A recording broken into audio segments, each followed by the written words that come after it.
Hypocrisy. Hey, what's up, guys? Welcome to Law-Splaining the Interwebs. I am your host, Nick Rekieta of Rekieta Law, a small, shaster, grifter, disloyal, no good, lying, scheming, considering lawyer, law firm in central Minnesota. How are you doing? How's it going, guys? Whoo. Woo. Let's put it out on Twitter. I don't give a fuck if you're 6'3". I'll slap the shit out of you, fucker. Yeah. That's the kind of energy we need. We need that, that good pump. We need to get ready. We need to get into fighting shape. We need to get mad. We need to get pissed. We need to get juiced. And we need to squeeze that gunt for all the juice that'll come out of it. Okay, we've got some stuff going on today. I'm gonna tell you guys. The day before I leave for any kind of trip, right, is always like the hardest day to do a show. Is my email fucking full? Are you kidding me?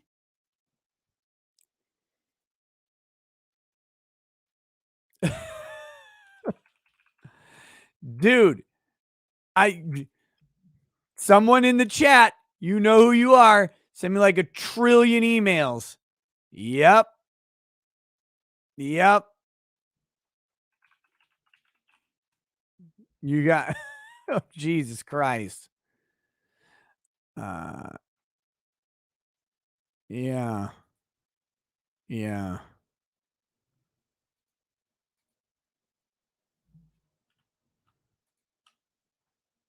Here we go.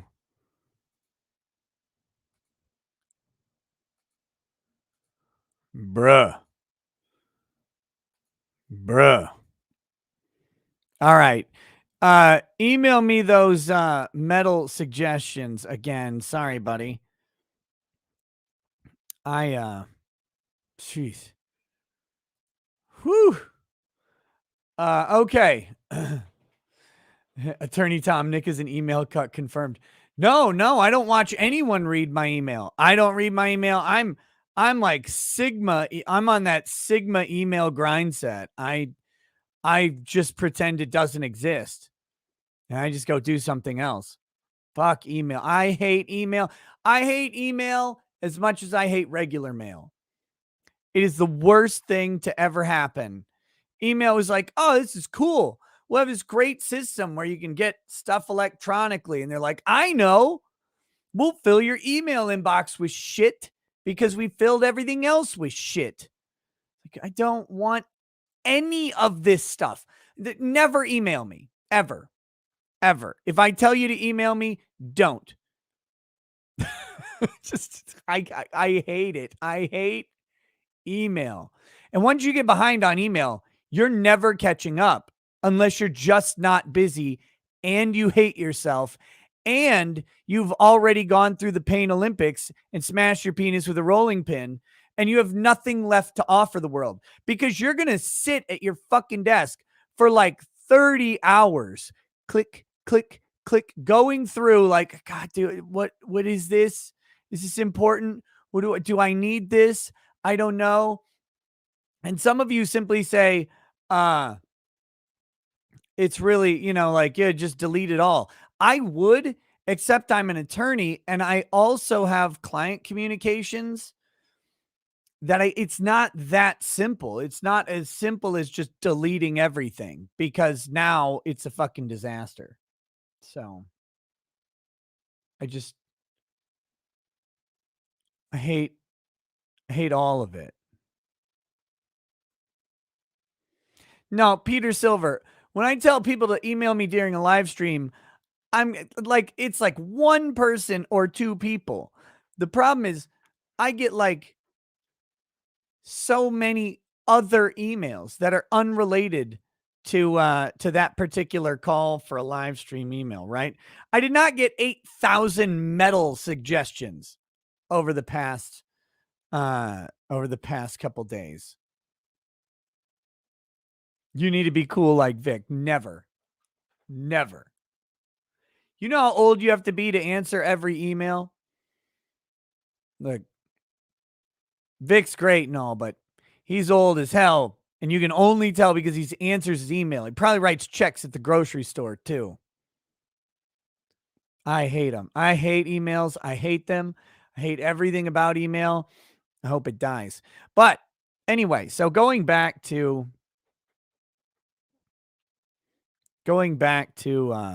what we were talking about. The day before I leave on a trip is always, it's the hardest day to plan a show. Because I'm busy, I'm scrambling. My brain is always on, okay, what do I have to do to bring for this trip? Like, what do I have to bring? Be gone? What do I have to do to go to the show, to do this thing? And so it's hard to get a show together. Also exhausted, and then couple that with the kids know you're leaving. Because I guess you can't lie to them or whatever. And so they want to like do stuff. So today, my kid, my oldest daughter, had a great idea. She said, "Hey, Mom, Dad, can we do a movie night tonight?"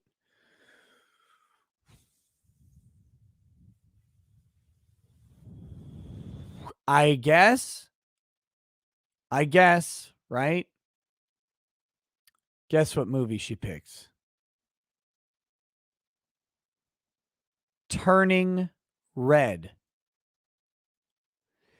The all-female, crude, conceived Pixar movie, Turning Red. They gave women the reins. They're like, here you go.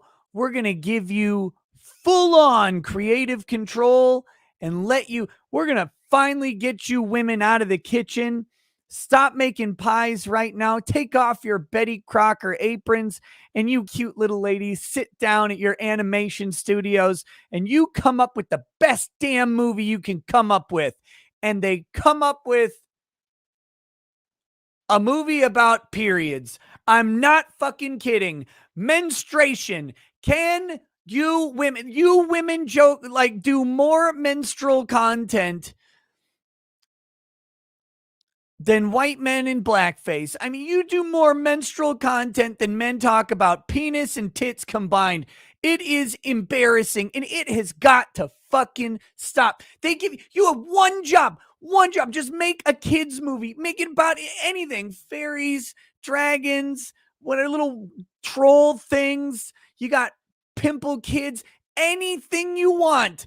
And they pick menstruation as the topic. Just stop.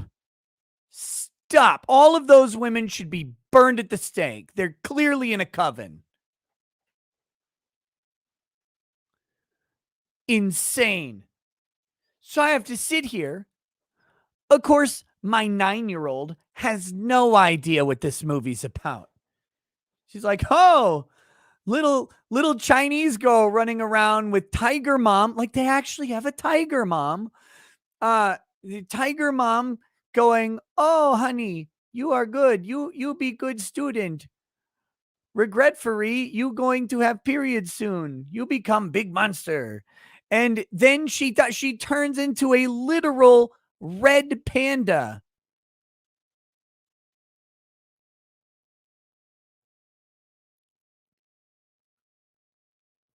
You can't imagine it being that bad. It's so much worse. This is the worst movie I've maybe ever had to endure. This thing was fucking terrible.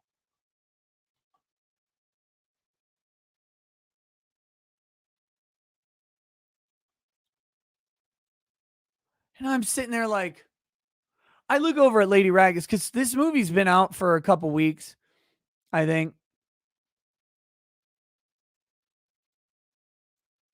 And so my daughters have like watched it a couple times on Disney Plus or something. I've never watched this thing.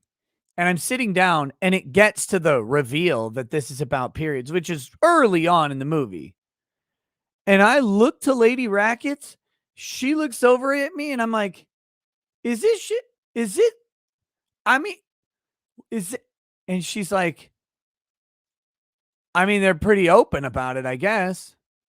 It's like, but it's not that I'm not saying they're hiding the ball here, but they actually did this. They made a movie about periods. And so little 13-year-old girl gets her period and then becomes like a boy crazed bipolar fucking lunatic. I guess it's a true story though. Like it's literally that's just reality. I get it. But that's not funny, and it's certainly not entertaining. And dear God, I don't want to ever watch a Pixar movie about a Chinese girl getting a period ever again. It is fucking awful.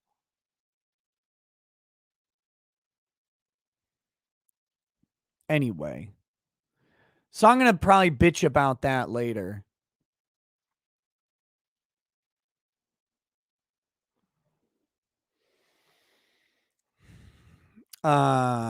We've got Matt Gaetz. Matt Gaetz, man, he wants that laptop, buddy.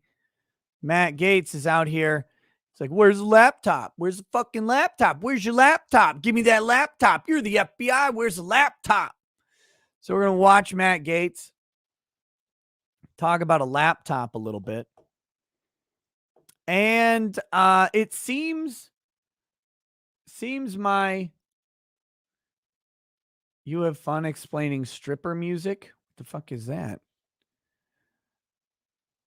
And it seems my video yesterday has struck a fat nerve on the Rage Pig. So we're gonna review. Look, there's all the drama, right? There's all the drama, but there's something really interesting that happened that I wasn't aware of. And we're gonna talk about that too. But so we got a little bit of drama. Of course, we will have Unbreaded. The Fat Mad. Let me spoiler it here. Look, I'm the Pixar movie. Here's how well I'm gonna hide the ball. The Fat Mads, who's fat and mad, is Ethan Fat Ralph. He's fat. He's mad. It has not changed. Will not change. We're gonna talk about that in a minute. But there's some interesting stuff that's been revealed about this Elijah Shaffer thing, because I can only give my perspective on it. But there's a possibility. I don't know the deets. But there's a possibility that Ralph actually should have known I was coming on. Because again, I showed yesterday, it wasn't like intended to be a secret. I just didn't announce it because I thought it'd be funny. But it turns out maybe, allegedly, Ralph should have known. And it's possible that he's just too stupid to not have known. But I don't know. We're gonna take a peek at these revelations that are going on, and we'll see. I mean, that would not surprise me in the slightest. But I don't know. I only have my side over here. That's all I can do is talk about what I know.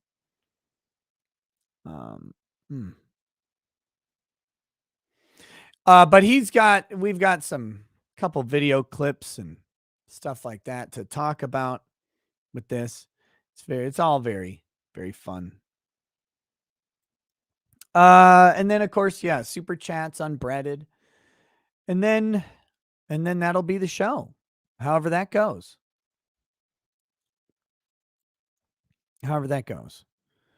Um, but yeah, man, in many ways, I hate leaving my house because it's really hard to put together shows on the day before you leave. But yeah, okay. So with that being said, let's get to the early super chats. Then we'll start getting into some of these subjects.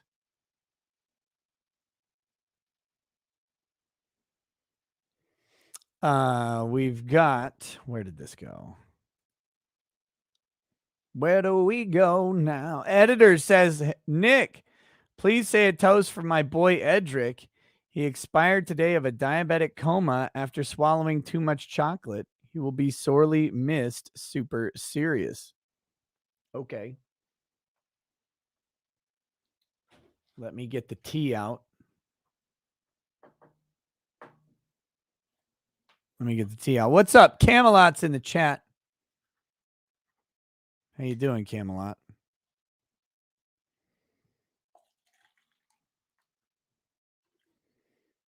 Oh my gosh.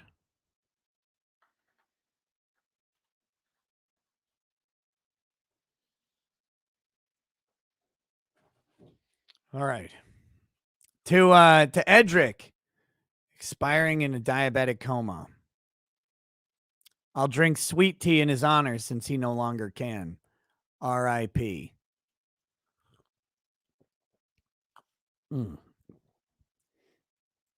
Wolfgang Deo says today was an absolute crazy day. I don't think it can get any more crazy. Ugh, Lamau just finished last night's stream. What is someone going to teleport into here? Fucking A. Nick's Hex says, Nick, please give an epic toast to my goldfish, Danica. She recently went into a coma, and today my dad told me that she got sucked into a vortex. To Danica, a goldfish named after racing's first thought. May the thought be gone in the way of the goldfish, in a coma and flushed. Cheers.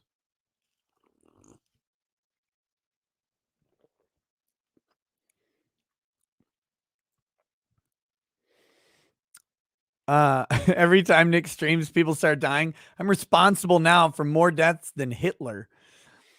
Victor Phantasm says, imagine being Kratos. He has to fight every god, and now Jack Murphy steals his look, and Will Smith takes the beard. America will be God of War 7. Shadows King 101 says, Nick, can I get a toast for my Chihuahua Rex? I got out of bed this morning and accidentally stepped on his spine. At least he went quickly. Sure. To Rex, you were a Chihuahua and no one ever loved you. They only pretended.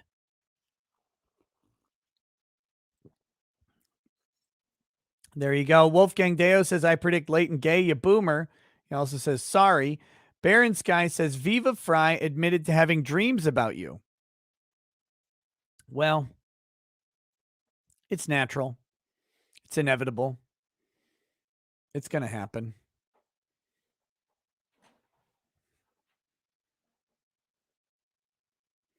Come on, no one likes Chihuahuas.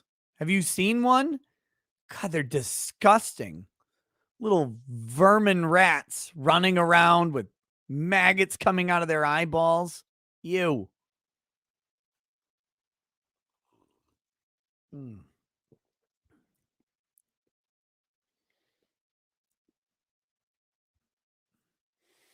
All right. Okay.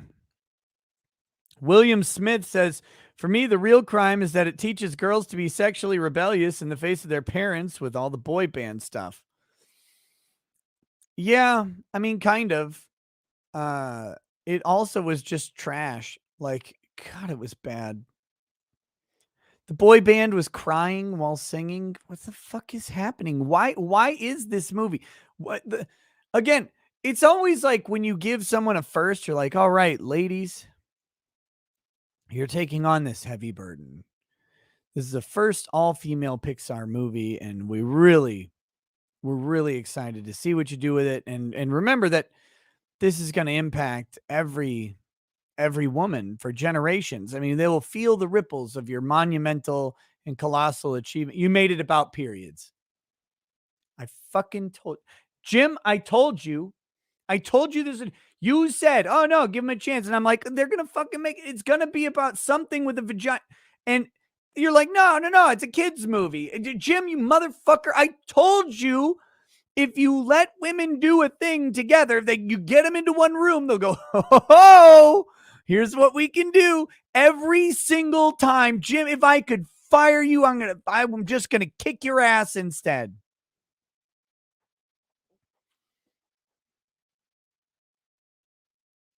You cannot do it.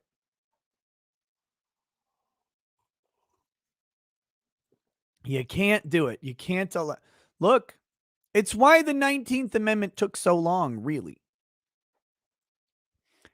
Hippoopy says, I need to lose 50 pounds, but 20 would be a good start. Please shame me. I'm a female with a large top, but it doesn't make up for the fat bottom. All right. Hippoopy, let me help you out. Get skinny. Get skinny. Get skinny. Don't get anorexic. Don't be weird about it.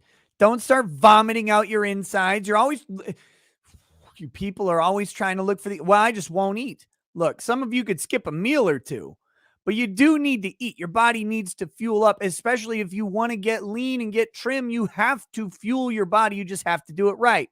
Stop snacking, you goddamn ogress. Stop it. Stop chomping down candy and chips and crackers. Oh, it's a wheat thin. It's a wheat fat. Stop it. Wheat thins are wheat fats.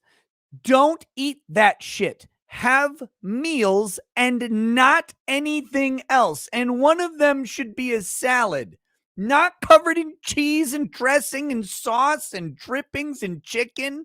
No. Unless you're a damn marathoner or a biker or a long distance swimmer. And if you're a long distance swimmer, get across the goddamn sea. Stop snacking. Cut soda out. Just eat some meals.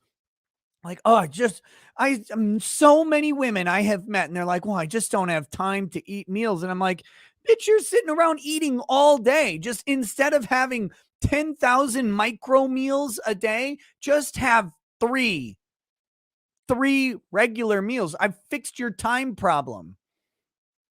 You cannot do it. You cannot sit around on your ass eating Ferrero Rocher going, God, I need to get skinny. It doesn't work. It does not work. Those orange chocolate things, those aren't fruit. It's just chocolate. Stop eating snacks. Stop drinking soda. Just eat some decent food. And then do anything. Do a little running, do a little Pilates, do a little yoga. Something. Most chicks who are fit and don't have man shoulders or whatever, they're not like out there. They're not out crushing CrossFit every day. They like run a couple times a week and they go to a yoga or a Pilates class. That's really, it's not much more than that needs to be done. Go do it. If you can't run because it hurts your legs or whatever, bike. But you gotta do something. You gotta do cardio so you don't die. And you gotta stop eating so much. And I know you're like, well, I don't eat that much. And then if you tallied it up, like with all the gummy bears and shit that you're eating between every meal, it's insane. It's real. It's math. It's math. It's just math. And you need to subtract. There you go. I hope that helps. Some practical advice. I'm telling you guys, I cut soda the other day. And I have not had soda in like 5 days now. And already I'm starting to feel better. Because I'd gone years without having soda a couple years ago. And then Drexel ruined it because black people ruin everything. And he brought Grape Crush over. And I'm like sucking down the nectar of the dark gods all day long, and started getting fat and started feeling bad. And but you get hooked on it because it's the sugar, stupid. It's the sugar and the caffeine and the coloring and all of that stuff. I mean, I know I'm sitting here drinking sweet tea, but you know, it's trust me, even that is better. Even that is better. You gotta cut soda. So I'm off of soda. It's gonna be tough. It's really hard to be off of soda. Because you have like you can't just you go to a fast food restaurant or whatever, you're on the go at all. It's like you get a meal, and it's like, well, what are you gonna drink? It's like I don't want to drink lemonade again. Lemonade is shit. It's like comes with a drink. I don't know if I should get water. Get a drink and give it to a homeless. There you go. Supersizes Dr. Pepper. Give it to a homeless. There's no greater gift you can do to your city than give a homeless a can of diabetes, right? Because maybe then they'll just die. And you don't have to worry about housing them or deporting them or whatever they are. You just give them diabetes and they'll die off. You're fixing, if we could fix San Francisco in 10 weeks, 10 weeks, if you just got everybody in San Francisco who lives there in like a home or whatever is productive member of society, you get them to stop drinking soda and give all of their drive-through sodas or whatever to homeless people, you kill off all of the homeless in San Francisco right away.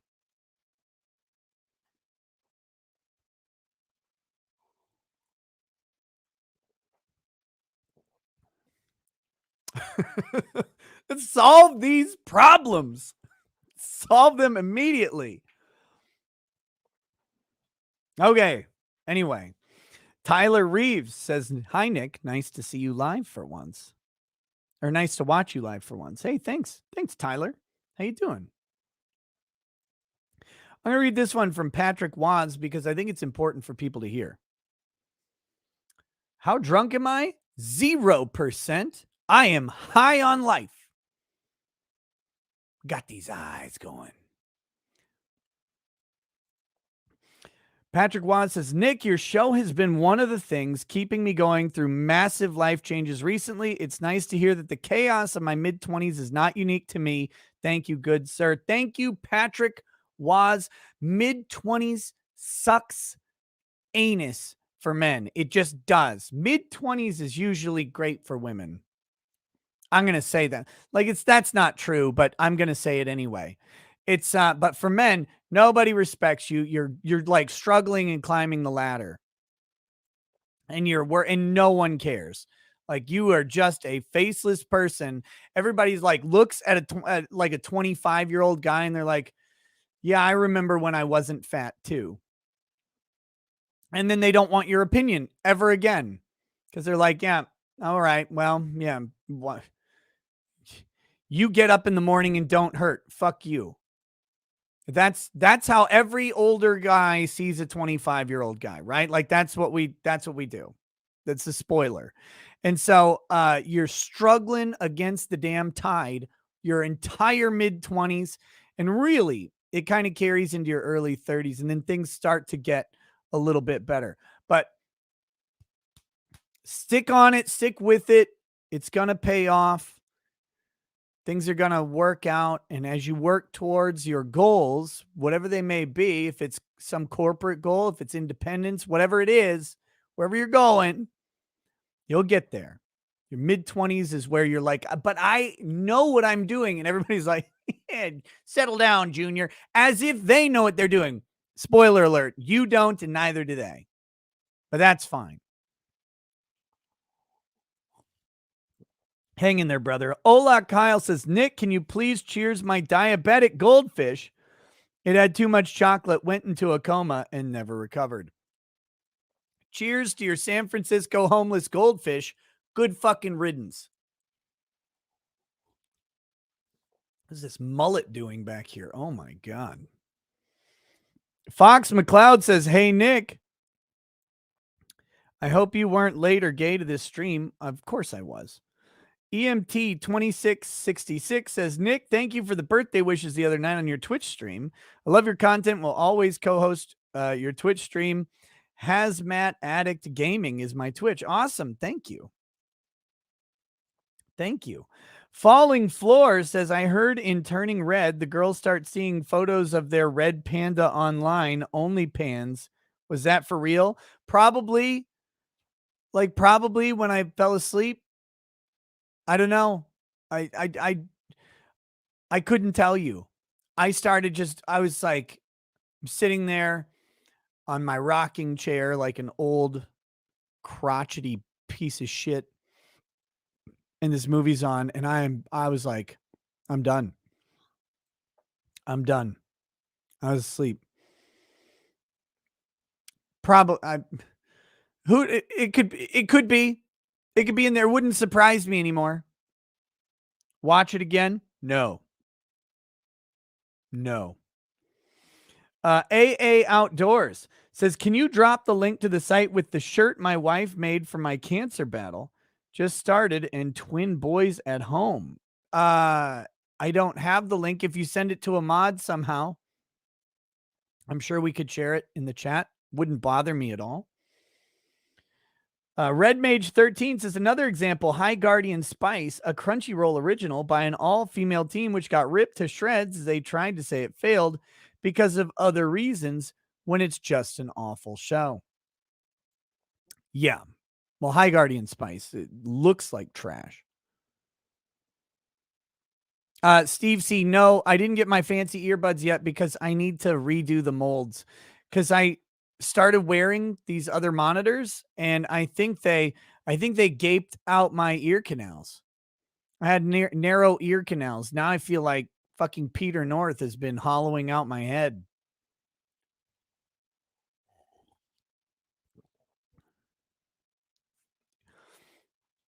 It used to hurt to put these in. Now they just fall out. So I got to redo the ear. I got to redo the molds.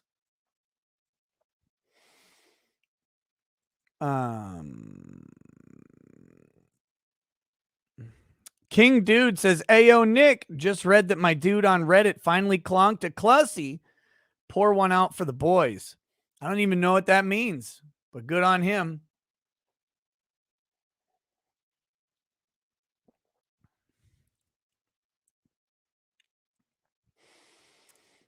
Look, my ears had a lot of fun with these earbuds, but now they're ready to settle down for something permanent.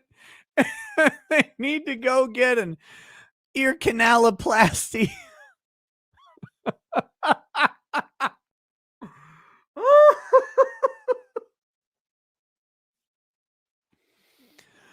Oh.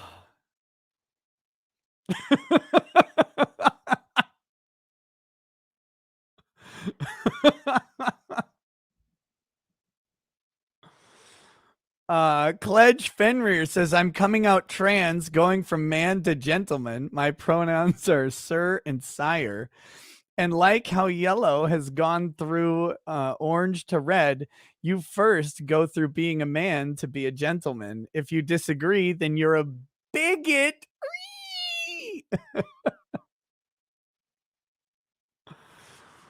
Oh, shit. Toxia says, started at 278 on February 1st, down to 223 today. Shrunk my stomach with a 5-day fast and then restricted to sub 1,000 calories. Ride a bike every day for an hour plus. Aiming for 218 by Saturday midnight so I can lose 60 in 60. Whoa!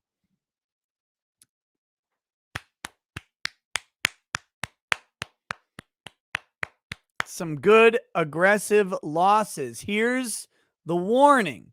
When you do those aggressive losses, you may relapse into fatdom. You start being like, you riding your bike and you, oh, no. Is that a Big Mac? I smell that special sauce. And you'll pick up one of those things. You'll shove that thing. You got crumbs in your beard if you're a man or maybe a woman. I don't know.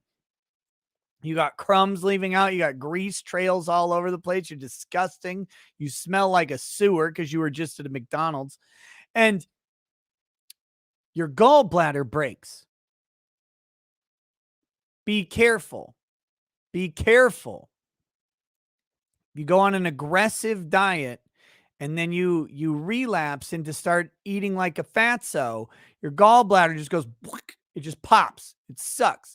And then some asshole has to stick a vacuum cleaner inside your body and suck out the little thing that used to process fat. Then you turn into a real piece of garbage because nothing works anymore. You can't eat like peppers or lettuce. Be careful. That's all I'm saying. Those really aggressive diets and really aggressive weight loss, if you relapse, it's like fentanyl, except instead of dying, you just become fat and less useful. You don't need your gallbladder. Tell that to people who have lost it.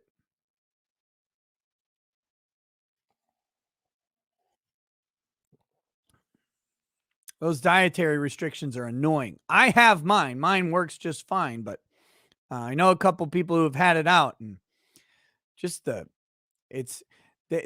they become like someone with a gluten allergy, right? Like, well, tell me what's in the sandwich, please. Right? Like every restaurant you go to, because you have to know you can't, there's certain things that just don't process right.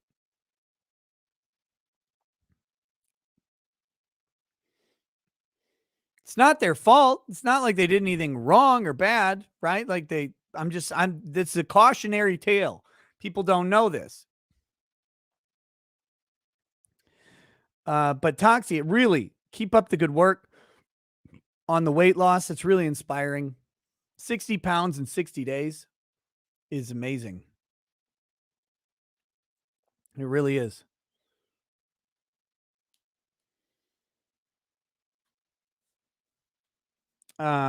Casey says, love you, buddy. Can't wait till Friday. You are here. That's right. That's right. Gonna be great. Looking forward to the show. Sheldon Hall says the sequel to Turning Red is just a bunch of hunters going out into the woods. Oh no. Oh, gross. Renee Villarreal says, I was a really fat child. I refuse to go back. That's the spirit. That's the can-do attitude we need. Renee Villarreal. Renee can be a man's name or a woman's name, I think, because it's Rene. I don't know. Renee for women is usually spelled differently. So I don't know if you're a man or a woman, but make women skinny again. Also, make dudes fit again. Me too, by the way. That's one of my things that I have to start working on a lot more seriously as I again cut shitty soda out of my life and start to approach things a little bit better. Is getting fit before I get fat. Ian McCarter says, I had gallbladder out and no dietary restrictions. Sure, pal. Yeah. Go eat the fattiest piece of chicken you've ever eaten. Tank Commando says, next up from DreamWorks, Get Spunky, a wholesome story about a transitioning 5-year-old experiencing her first hormonal therapy-induced wet dream. Rated E for everyone. No joke. No joke. Wolf of Fenris, that is a white scar. It's not a death watch. It's a white scar. Madison Chickale, my daughter's dad died from fentanyl just this morning. Holy shit. That is crazy. Sorry to hear that for your daughter's sake. I mean, well, probably yours. I'm assuming there was some sort of connection. I mean, there was a literal one at some point, I would guess, but that's going to be probably tough to deal with.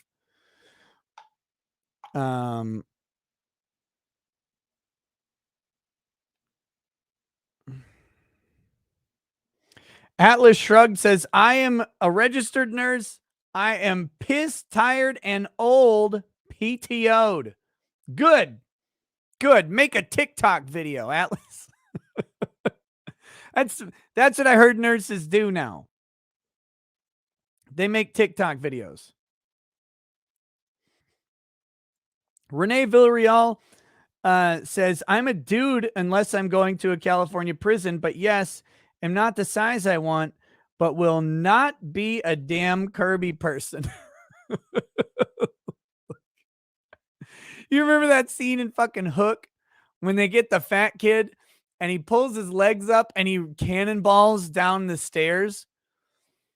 That happens to guys. There are round ass dudes out there who are like, and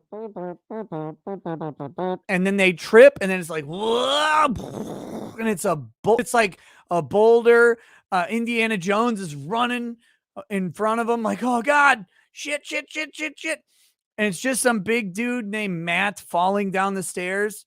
You got to run. You cannot trust any of this stuff. You cannot be that big. It is not healthy. Look at you. Look at you people. It's embarrassing out here.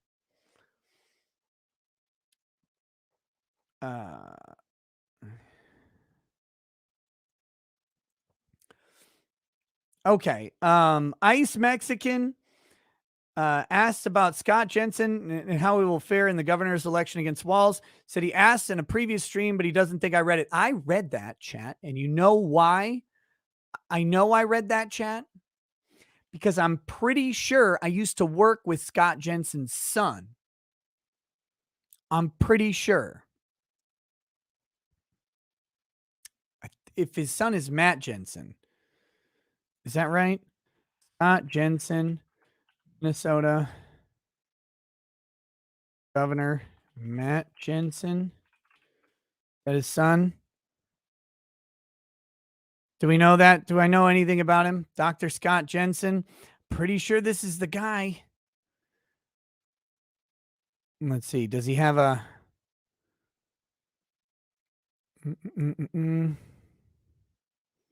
They have 3 remarkable children and 6 adorable grandchildren.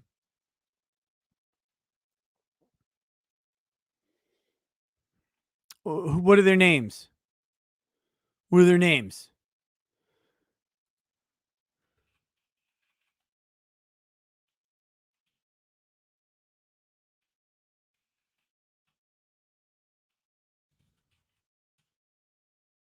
I gotta find this. I gotta find this out now.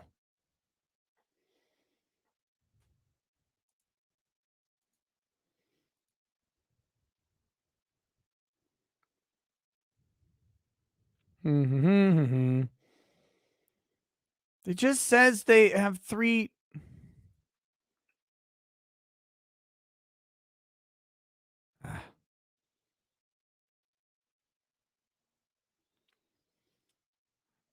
Look, Scott Jensen's a doctor.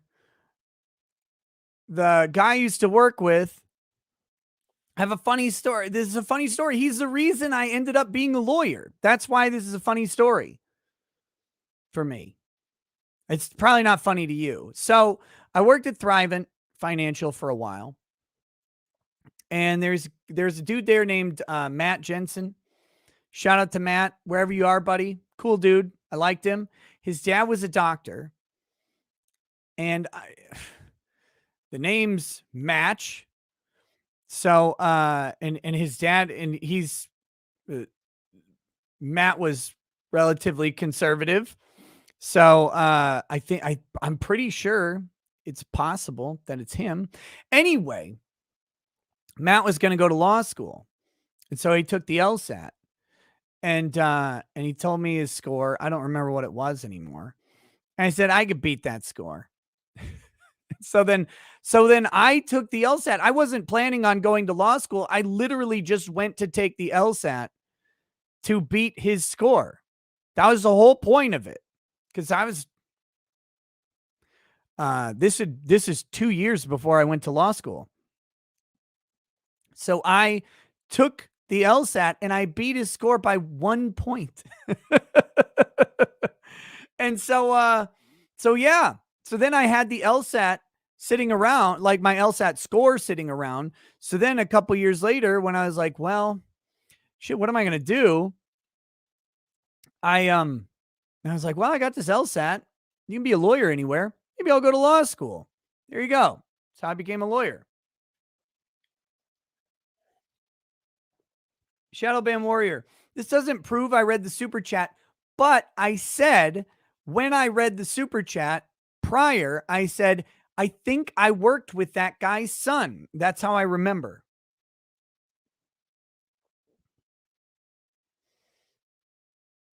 Anyway, Wolfgang Deo says, Nick, I am hungry and there's all this food around. What the fuck did I win? I don't know what this feeling is, but I feel quite loved, appreciated, maybe respected. WTF, kind of cool. Gonna do nothing and keep watching. Haha, WTF. Cool. There's a bunch of food there. Don't eat it because you'll get fat. Nicole Silvinsky says, I seek the wisdom of Counselor Ricada, but I welcome suggestions from the chat. Anti-CCP names for a kitten. Just adopted a little guy who was dropped at the shelter by some chai coms missing half its tail. Chairman Meow. Chairman Meow is good. Wait, why is it missing half its tail? Did they have hors d'oeuvres? Is that what happened? What's going on here?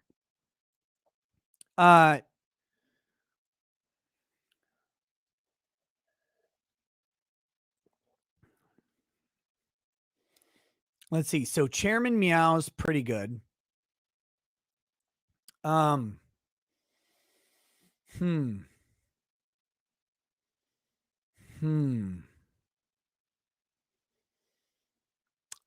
don't know. Like, I don't know what cat pun name would be good for a anti-communist. Well, you could just name the kitten Keynes and drown it.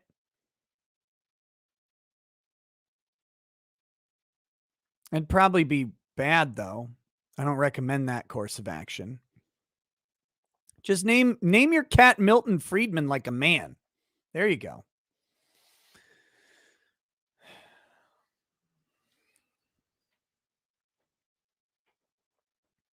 Kittler.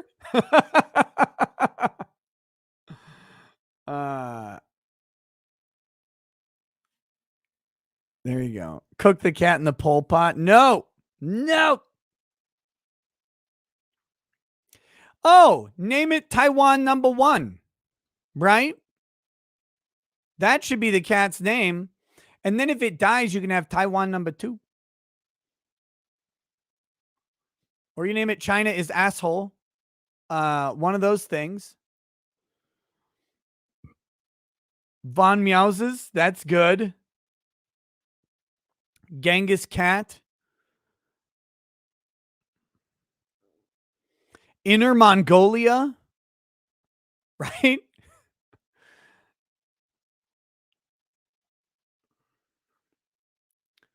Free Hong Kong. Blitzchung.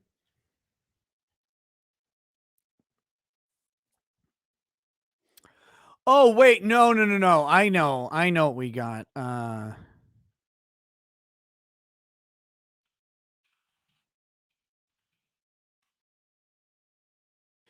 Name the cat Unit 731. There you go. That's the name of the cat for you. Unit 731.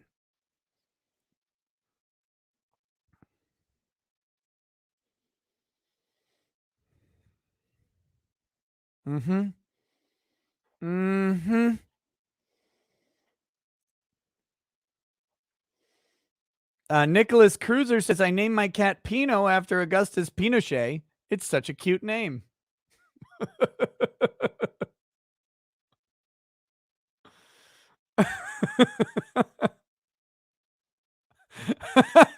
I love seeing the chat go, whoa.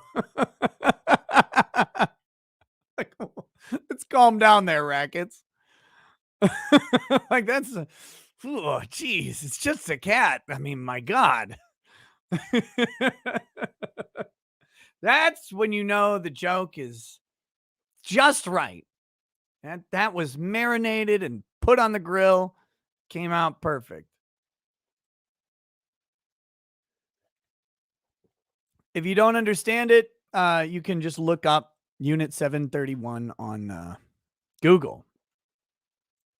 Bring whiskey. Bring whiskey. Okay. What do we got?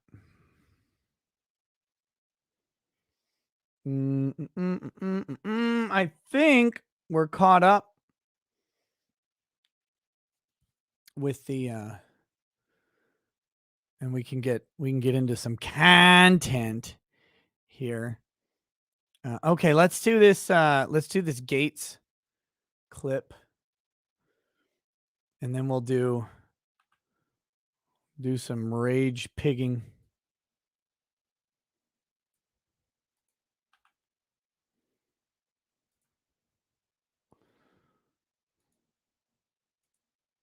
Okay, that's the right playback device. Now I just need to put my headphones in.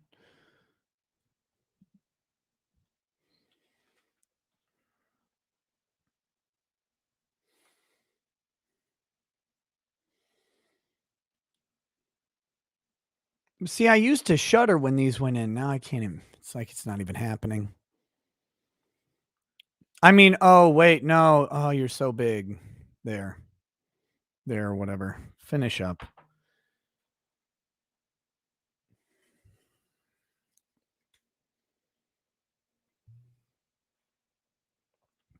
Mez 303. No, I do not underestimate how boring the Gunt is or my fight with him. Not at all. But I'm going to talk about it anyway.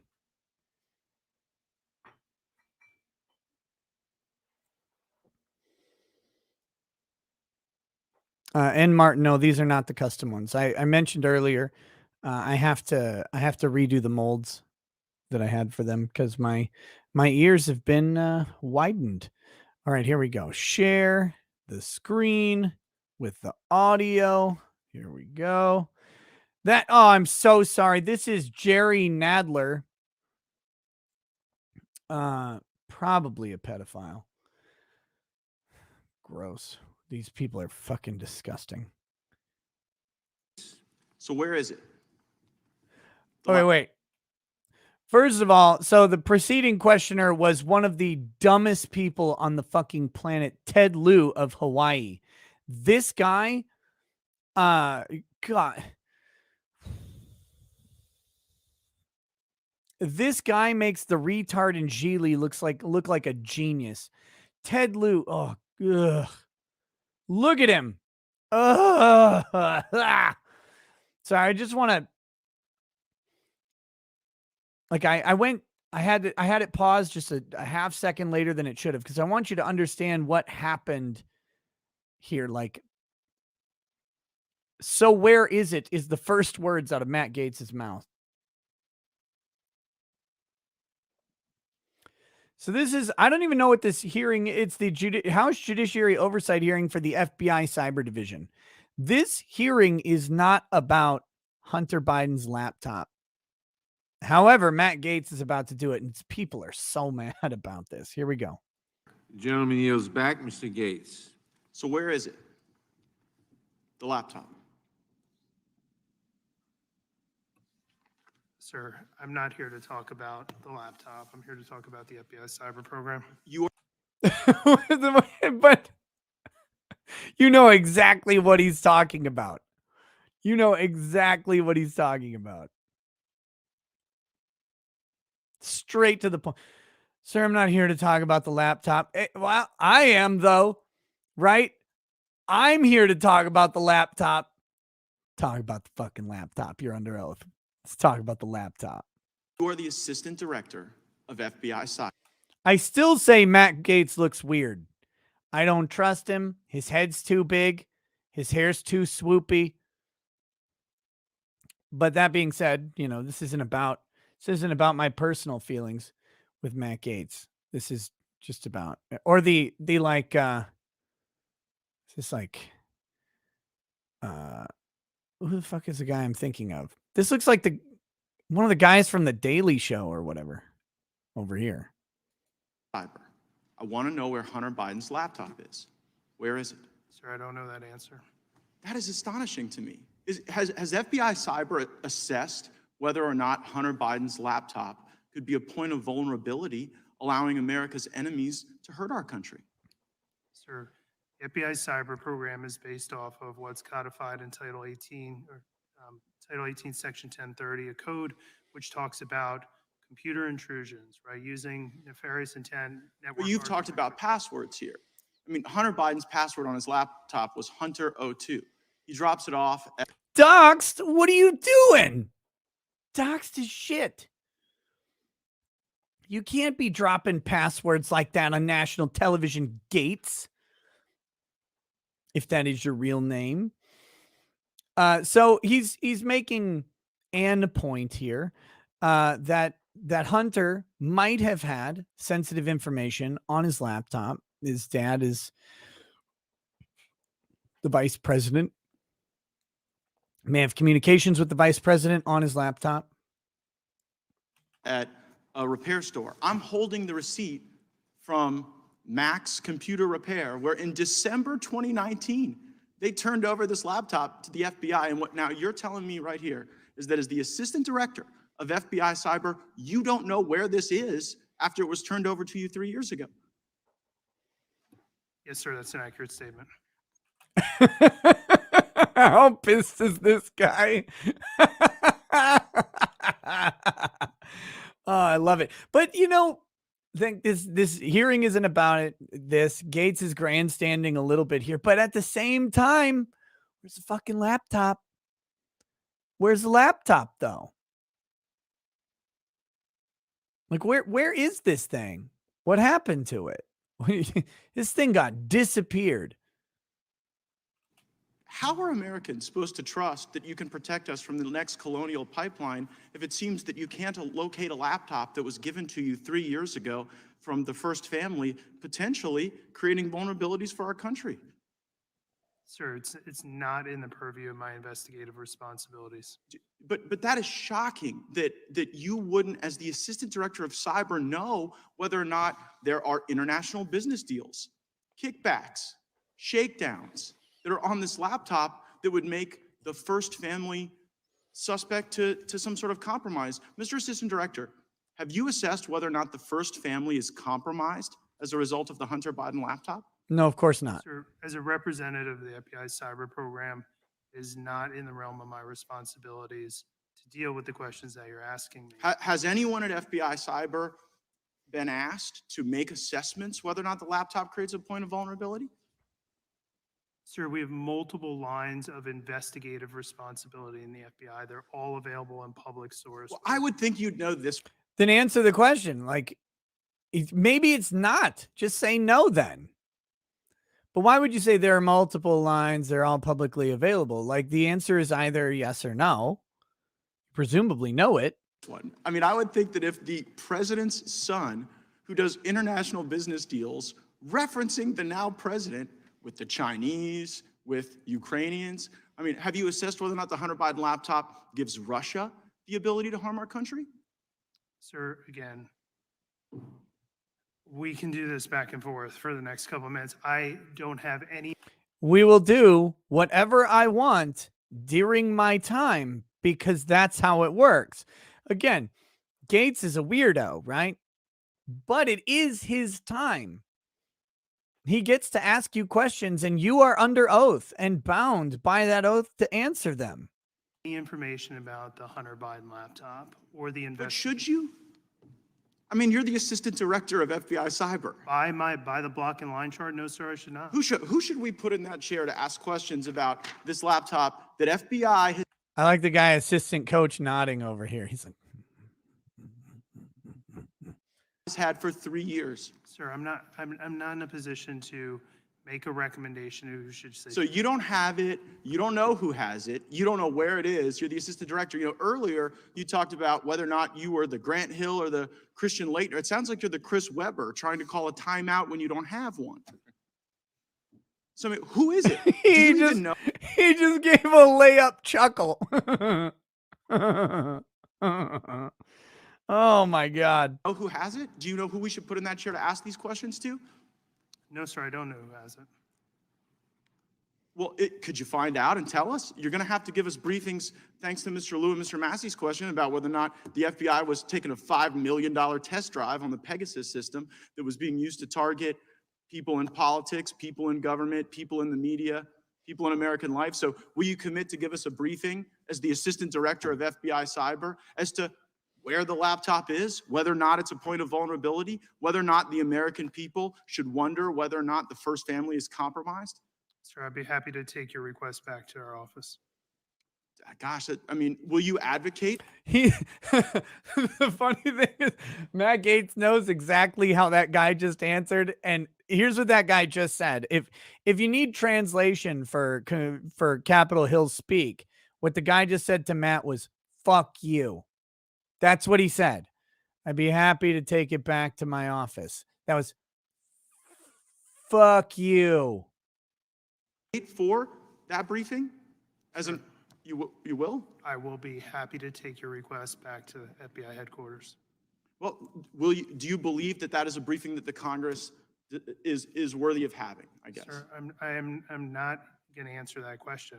I'm here to talk. The Is that invitation, time sir, out? the invitation says oversight of the FBI's cyber division. It does not say anything. Well, about right, the but I type mean, of this is strategy. a cyber asset. This It's is a not a point of cyber asset. vulnerability. If there are passwords, if there are business deals, if there are references to things that could harm our country, like you can't even sit here right now and say that you know that there's not a point of vulnerability. Maybe there are other crimes, maybe there are tax issues or whatever, but as it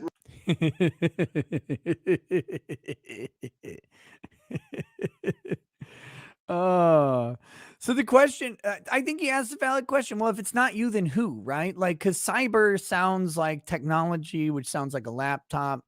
But to be fair, I don't know that FBI Cyber is interested in this piece of hardware or the accompanying data on the hardware, unless that laptop is suspected as a point of entry or vulnerability. But which maybe I don't know. I'm not sure. I don't know. Like the layers of government employment involved in this, very complicated, right? Overlapping or even gapped out areas of oversight and coverage, and whose jurisdiction is it? Whose task is this? What desk is there? That's what Matt's asking. Who should be put in the fucking chair? Just tell me who to put there if you don't want to be there.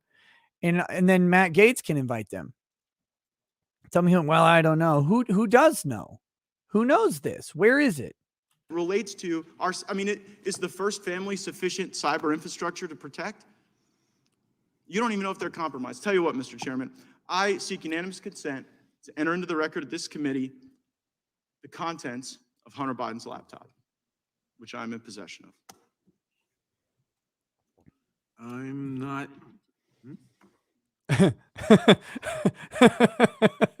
Whoops. Just speechless on that one. I'm not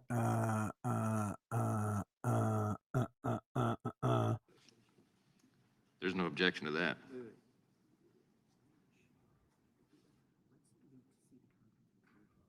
So I can't say no objection. what is I've never had. I such will a- object pending further investigation. And what's the basis of that? what's the objection? It's a unanimous consent request, and I object pending. Very well, I have a further- subsequent question. Very- Mr. Chairman, I seek unanimous consent to enter into the record the It receipt may very well be. from the Mac entered- shop. It may very well be entered into the record after we look at it further. Very well, Mr. Chairman, I have That's not an objection. Like, what's the objection? If you either have unanimous consent or you don't have consent, right? That's not an objection. Objects to the proposition that is raised. It is not a nay vote. Notice the guy frantically telling Jerry Nadler what to do. Like, say something. You can't allow him to do this. Like, look. Jerry Nadler, I object pending further review. have a Ms. subsequent Demings is now unanimous consent. recognized. Oh, I'm sorry. Mr. Chairman, I seek unanimous consent to enter into the record the receipt from the Department of Mr. Justice Chairman, this is to Ms. the Deming. Mac Am Shop. I next or am I next? or- Without objection, and now Ms. Demings. Okay, so they did accept the receipt, but they're objecting in some way to the contents of the laptop. Thank you so much, Mr. Chairman, and thank Oh, you, God. Assistant Director Vondram, for your patience, your endurance, and most of all, for your service to our nation. In a February 9th advisory, FBI and partner agencies warned about the continued prevalence of phishing emails, remote desktop protocols, exploitation, and exploitation of software vulnerabilities. Okay, so that was Matt Gaetz' section. It was eventually entered in. It was eventually entered into the record, the purported copy of Hunter Biden's laptop. Now, of course, who knows what the actual copy was, but I want to point out just how they rolled right into the very serious topic following potential security breaches involved with a member of the First Family and his ties to Ukraine, which is kind of a hot button right now, and China, which is always kind of a hot button. And they went straight to the very, very important topic of phishing emails. That's right. The FBI Cyber Crime Division, you know what they're on right now? They're on that phishing email grift game. They really want to make sure every time someone clicks and their entire Facebook friends list is spammed with crypto links or whatever, they want to make sure that the FBI is right on top of that. We can't have those fucking phishing emails going out.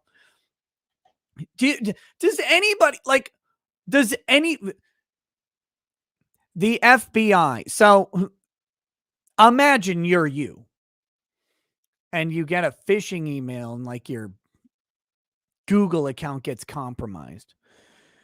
Like shit. You call up FBI. You're like, hello, FBI, Cyber Crime Division. There's a phone number for this. So, I mean, you can do this. They're like, yes. They're like, I'd like to report a cyber crime. I've been email phished. We'll get right on it. What? Do you know you cannot get the FBI to look into your phishing email incident? Come on now.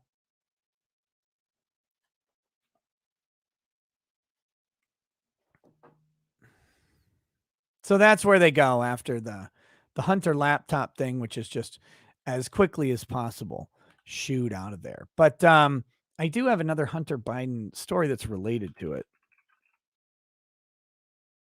I saw before getting started here.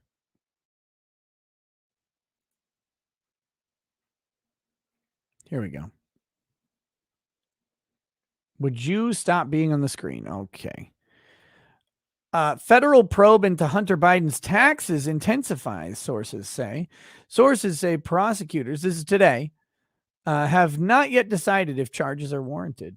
The federal investigation into President Joe Biden's son, Hunter Biden, over his tax affairs has intensified in recent weeks. Sources familiar with the matter tell ABC News an increasing number of witnesses have appeared before a grand jury impaneled in Wilmington, Delaware. In recent months, sources said, and have been asked about payments Hunter Biden received while serving on the board of directors of Ukrainian natural gas company Burisma. In addition to other questions about how Biden paid off tax obligations in recent years. How'd you do that?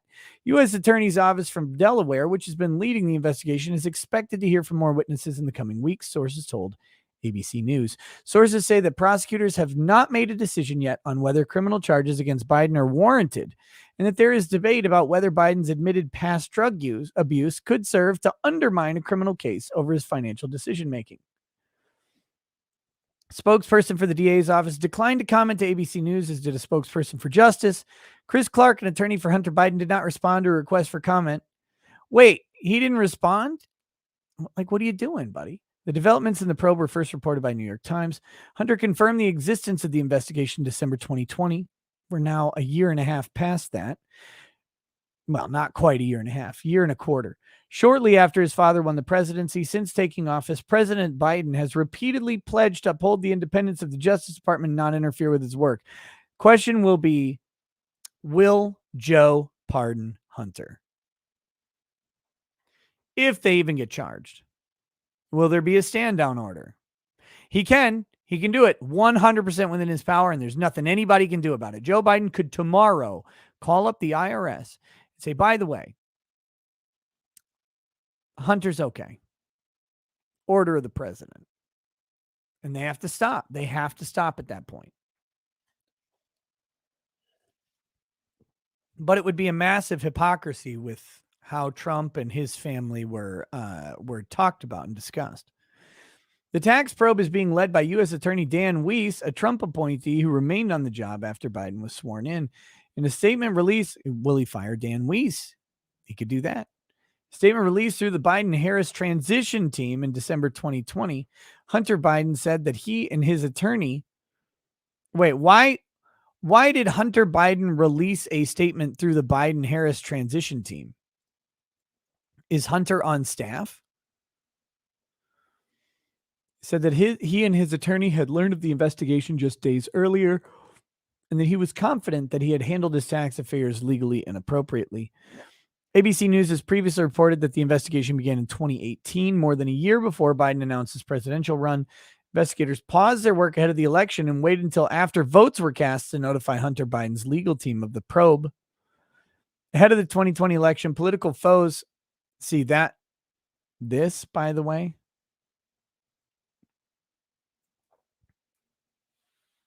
why'd they do that?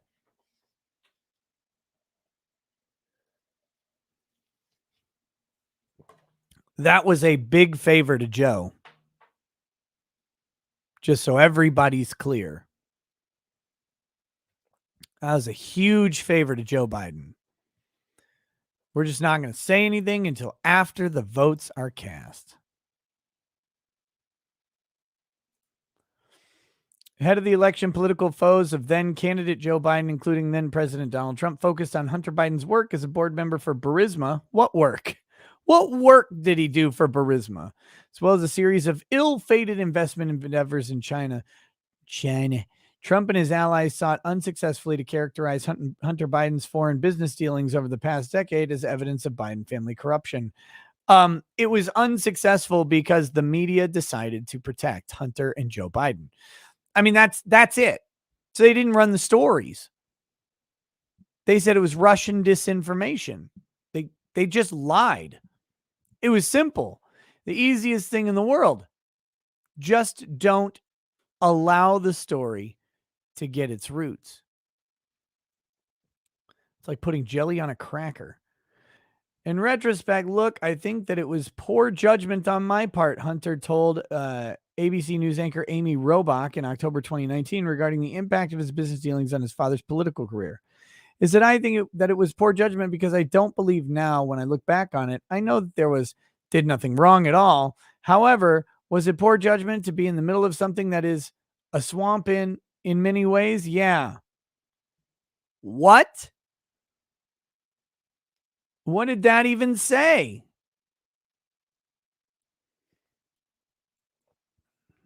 So anyway, that's this thing. There's stories out there now. This investigation is getting hot, is getting a little bit more intense. And it should. It absolutely should be intense. And tax investigations can lead to other things for sure, unless they're going to protect them like they've been doing.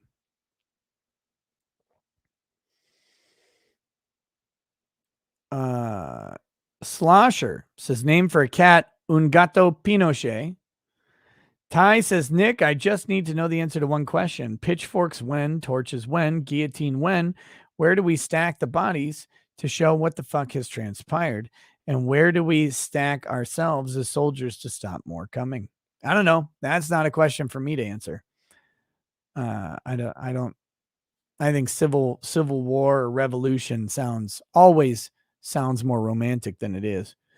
Matty Ice says, cybersecurity guy here. Gaetz could have gotten someone to help write these questions. What he's asking is ridiculous. It's like asking DEA about Snoop Dogg's hobbies. But I mean, one good question is, where is the laptop? That's a good question. Frankly, where is it? Is it in evidence locker B? Where's the laptop? That is a good question. This guy, purportedly doesn't know. Okay, so find it. Your job is to find it. You have 48 hours. Get to work, Mr. Jack Ryan.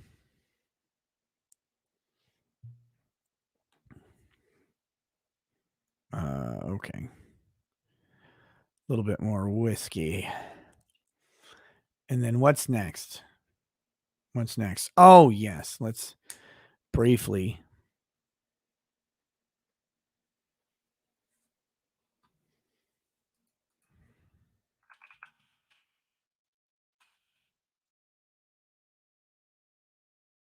Here we go.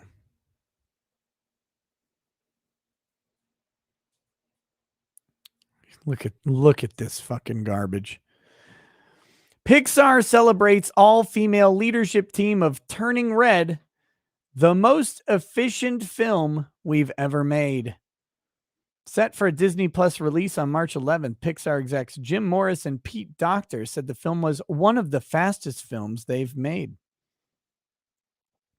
On Tuesday night, Hollywood Boulevard played host to a red carpet premiere of Disney's Pixar's Turning Red, a coming-of-age tale centered on 13-year-old Mei Lee, a girl torn between being her mother's obedient daughter and giving into the chaos of her youth.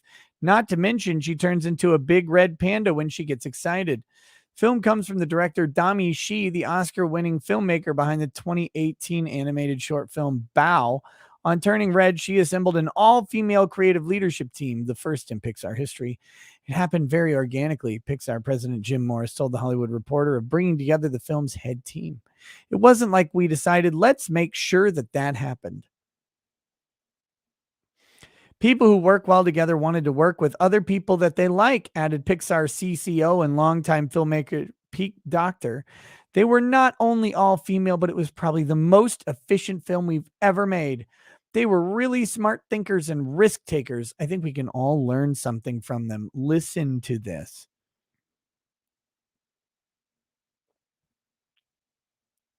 Listen to this.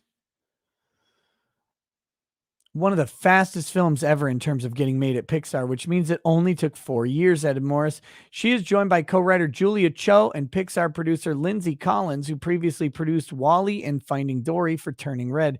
It's basically my dream project, said Cho. If I could make my dream project, it would be Pixar, women, and Asian American. I think that it's just incredible that we're actually here, standing here, celebrating this movie's release, because it was such a dream for a lot of us who always wanted a story like this.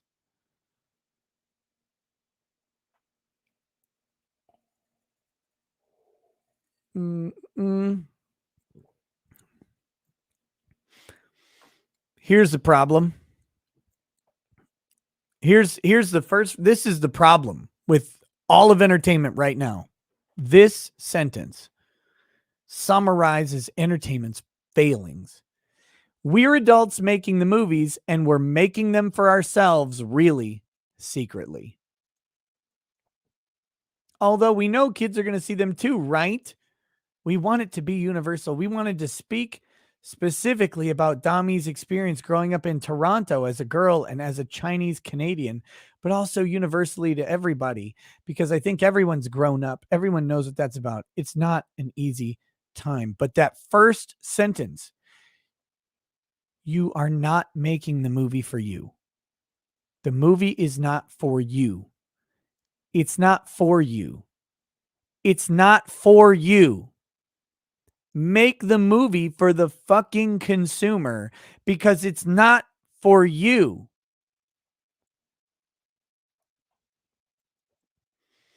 We're treating girlhood as complex and as authentically as we treat so many stories of boyhood that are already in the culture. Yeah, tons of Disney Pixar movies about that first time that a young boy jerks off. I mean, those are all over the place, It's quintessential boyhood. Or My First Boner, a charming tale about a skeleton that finds a pair of fleshy breasts and suddenly can't move at all. In fact, he's paralyzed. He's paralyzed and his arms are stuck down at his waist. He can't bend anymore, and he's just stuck in this straight up position. And everybody laughs at him. Let's do that. That's a comparable story.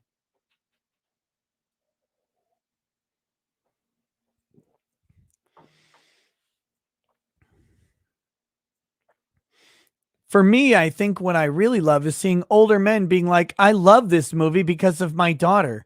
There's something in there for all of us. If you said this, I personally want to deliver a backhand to whatever man has said this.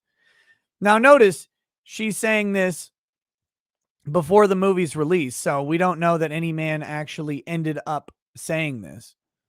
But they should be back. They should be backhanded immediately. This is not a helpful movie for a daughter. Let's see. Blah blah blah blah blah. We make these films for the big screen and we want to see them. Truth is that the family audiences in particular aren't really going back to theaters yet. Think that's going to change with time.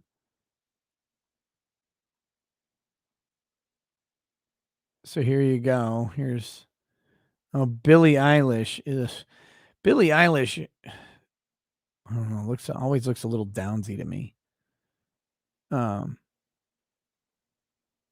But yeah, this movie, let me just say, I opened up the stream with this, so this is a little bit of a rehash, but let me be clear.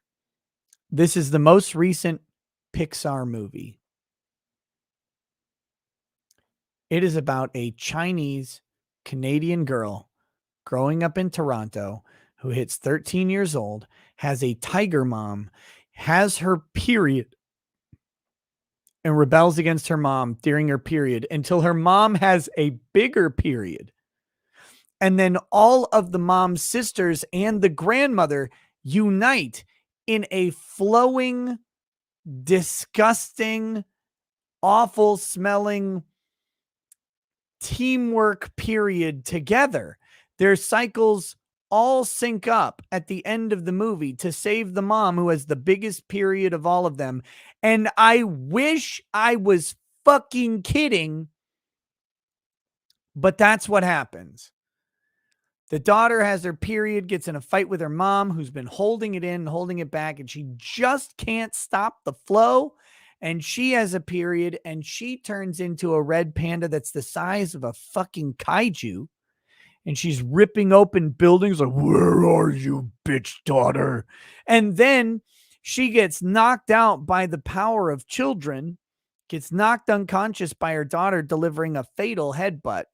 And she has to have all of her aunties and her grandma cast off their aura of control and literally let the red flow so that they all turn into giant red leaky vagina pandas so that they have enough woman strength through menstruation to drag this bitch and her giant kaiju body back into a circle of Chinese ching chong magic in which David Lopan is up there casting the spell that will bring her back to her human self from beyond the grave. Indeed.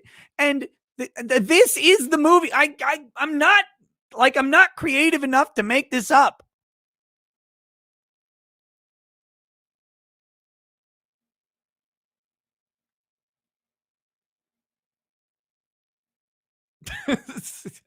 So this literally happens in the movie.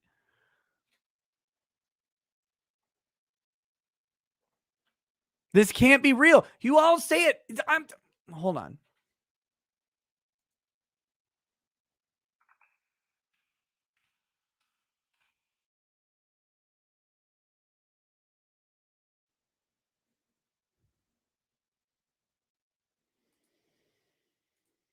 Turning red is a good conversation starter and not just for girls. Some parents don't like its depictions of adolescent rebellion, periods, and sexuality, but experts say those topics are appropriate for family discussion. Here, see, this is her on her period right here.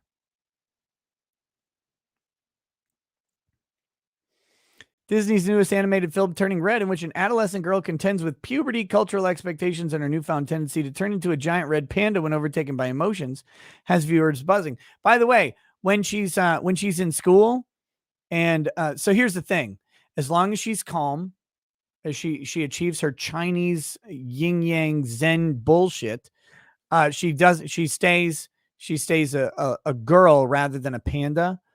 But as she's in school and like her emotions start to take over and she's on a hair trigger, so her emotions take over, like she has a giant furry panda tail pop out of her skirt and she has to tuck that back in, like cover up her leg skirt area and scurry off into a bathroom.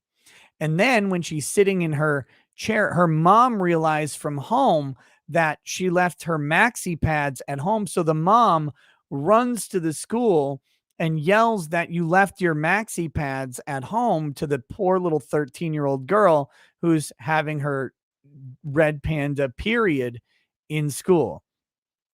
This is in the movie. I wish I was making any of this up.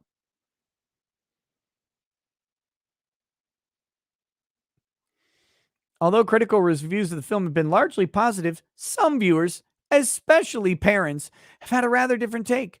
Some have been aghast that the movie discusses menstruation. Others dislike its exploration of romantic crushes and sexuality, and still others are upset that the main character, 13-year-old Mai Li, rebels against her parents by repeatedly lying and sneaking out. One amateur reviewer wrote on the website Rotten Tomatoes that the movie suggests being rude to your parents and family is okay if you're an adolescent hitting puberty. This person's retarded. Go away. What a shit review. Yet child psychologists say it's unlikely that the movie will promote bad or salacious behavior. Yeah, it's not bad because the kid is rebellious. All sorts of movies have rebellious teenagers. That is literally the farthest thing from anyone's mind. The movie is about flowing menstrual blood covering someone and they grow fur and they become a giant panda that starts twerking at a 13-year-old boy's birthday party for money. Yeah, I left that out, by the way, that the giant red panda becomes a plaything of entertainment for a 13-year-old rich boy so they can raise money to go see a boy band. So they start dancing and tackling and doing rides where the 13-year-old boy rides the red panda, the menstrual blood flowing little Chinese girl around the house, where he rides her around literally in exchange for $200 to buy tickets to a boy band. This is the fucking movie.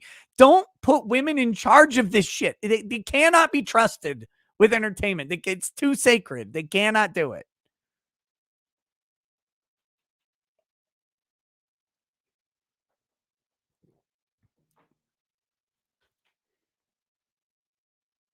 No, stop, Nick. This is the movie.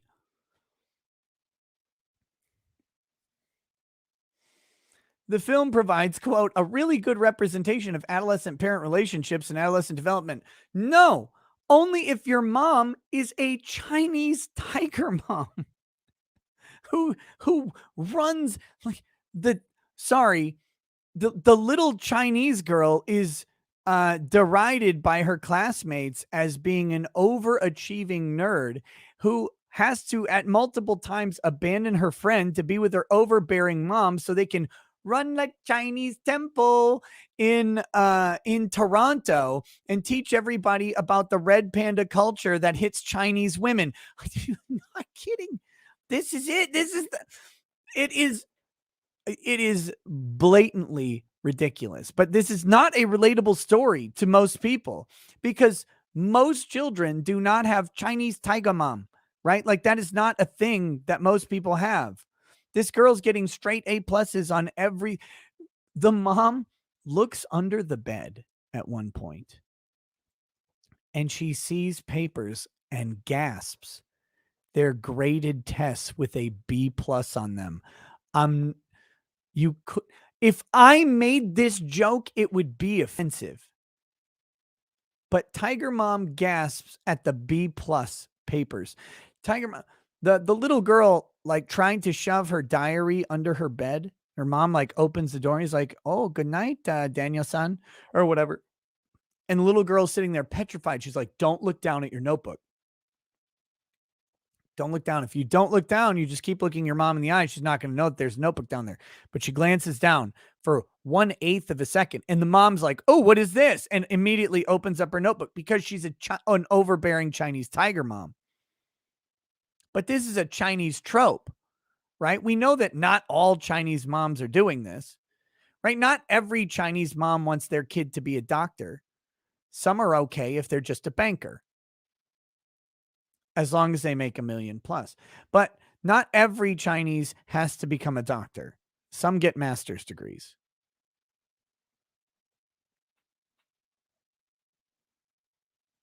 Trump will is, I had no idea what this fucking movie is.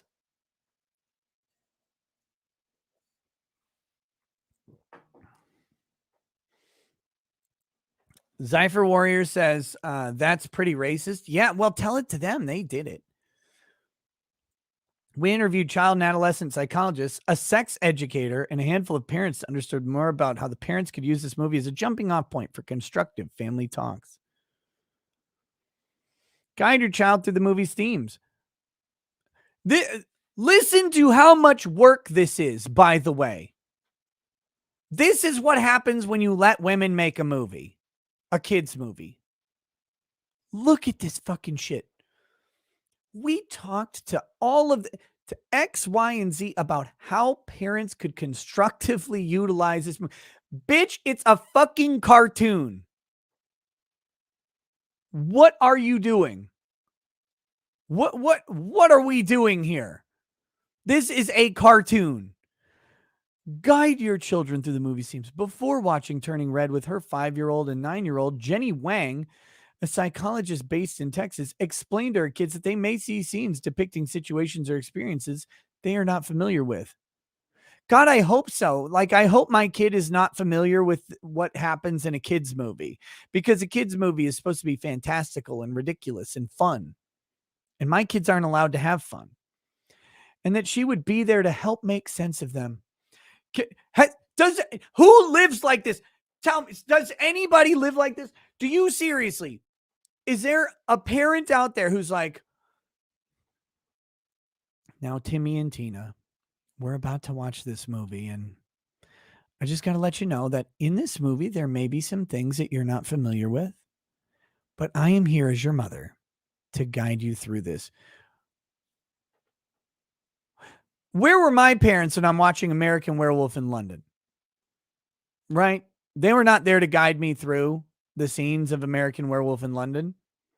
When my dad rented I Come in Peace for me with Dolph Lundgren, right? Terrific movie, phenomenal film. Recommend it for everybody. I think it's called Dark Angel in the States now, but at the time it was called I Come in Peace. He didn't sit there and he's like, well, Nick, I got to tell you, as a young child, I would have been 7 or 8, something like that. You're going to see some things in this movie that you may not experience. One is a giant blonde German man or whatever named Dolph Lundgren. He's more muscular than anybody you've probably ever met, and unrealistically so. And it's going to set unreasonable body expectations for you, but I'm here to guide you through that. Also, at the end, you'll hear what we call in the business a one-liner.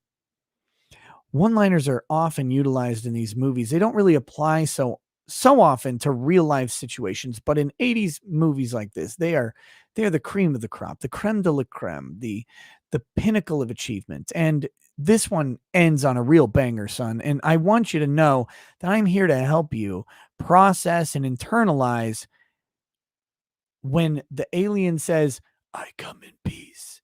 And Dolph Lundgren says, and you go in pieces, asshole. And then he annihilates him with a level 4 firing from the alien gun, which turns him into alien goo. That is a situation you may not experience in real life. Who does this? Who watches movies like this? Who prepares their kid for a fucking movie? If my kid needs a goddamn syllabus to get through a movie, I don't want the movie. I want nothing of the sort. Just put on the Chinese cartoons and let my kid watch a movie. Why do they have to be like this? And oh, yes, that's why it's a cast full of women. Can you just make something simple? If you put 50 women together and told them to design a cabinet, the instruction manual would be 600 pages, and the first 568 pages would be an exploration of why the cabinet has value and should be kept for all times, even when you're done using it, and passed down to the next generation, because sentimentality is important in building long-term familial traditions.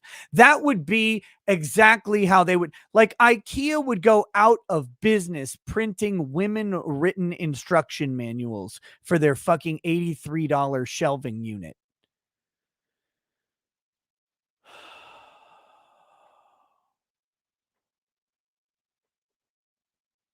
You can't.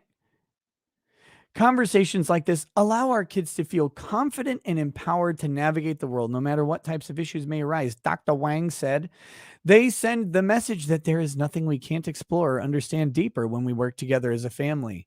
It sounds like she's about to put Debbie Does Dallas into the VCR and have her kids watch it. Parents don't necessarily need to explain everything in detail. They should share information they deem appropriate for the children's maturity level, said Charissa Chia, a psychologist at the University of Maryland, Baltimore County, who studies adolescent social emotional development. For instance, parents could frame May's strange behavior around the teenage store clerk as being rooted in fear or uncertainty over how to talk to him after realizing she likes him. But the reality is, the female writers of this movie really wanted the audience to know that though the girl was initially disinterested in the male store clerk, who plays almost no role in the movie other than to serve as an embarrassment point for the Chinese girl, they really wanted to know that when she turned into a red panda, her vagina literally awakened and her hormones started flowing, and she suddenly found him latently attractive for reasons she could not explain nor control. Yes, that's what happens in the movie. Uncontrollable adolescent vagina suddenly controls this girl's life, and she becomes a lustful idiot around someone that she formerly found to be boring.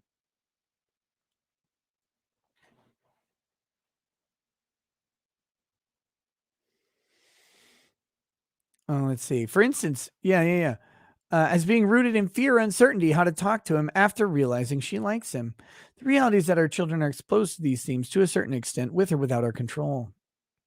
Talk about bodies, periods, and puberties. When May first turns into a red panda, she hides in the bathroom, and her mother brings in boxes of menstrual pads, assuming she had gotten her first period. She did. That's the actual story. Assuming she had gotten her first period. Fuck off. It's a metaphor, you dumb motherfuckers. This is an allegory. Allegory often contains animals. Traditionally, allegory has animals as, particularly speaking, animals as a required element of the genre. Not as much anymore, but ancient allegory, always talking animals. So you have a giant anthropomorphic red fucking panda now talking about periods. Not explicitly, but through metaphor and imagery. And it's a red panda, and her hair turns red from black. This is obvious imagery used to convey this message. Stop this. Assuming she had. While some parents are upset at the nod to menstruation, experts say it's good for both girls and boys, even young ones, to learn about body parts and normal body processes. But they literally don't learn anything about the actual normal process. Plus, this is not an educational video about periods. It just incorporates it as a wink and a nod that kids are supposed to pick up on and understand. I really don't think my 9-year-old has any idea what's going on with this character. And in fact, the only way my 9-year-old would have an idea about this, if I sat down with her and said, okay, it's time to talk about what your body's about to do in a couple years. When that happens, I will also want to kill you because you'll turn into a chaotic nightmare. No parent is sitting down doing this. They're doing this again because they wrote this movie for themselves. They're writing this in homage to their period nightmares that they all had or whatever, but nobody cares. The kids watching it don't care. And the only kids who are getting this message are being fed it by parents who are so stupid that they're listening to fucking psychologists and sex educators about how to watch a movie with your kid. If a psychologist ever tells you, this is blanket advice. If a psychologist ever tells you how to watch a movie with your child, pick up a softball bat and beat them to fucking death on the spot and never listen to a word they say. Psychologists are the dumbest fucking people on the planet when it comes to advice on how to consume entertainment. Not everything needs psychoanalysis, Ken Jennings. Some things you just sit down and watch and laugh, and that's it. Trump Willis says, you are giving them a pass. This is a groomer movie through and through. Yeah, you're right, Trump Willis. You very smart person. I'm sitting here definitely giving this movie a pass. Right now, I'm vauntedly exalting the wonders of this movie. I'm being really light here on my review. You're right.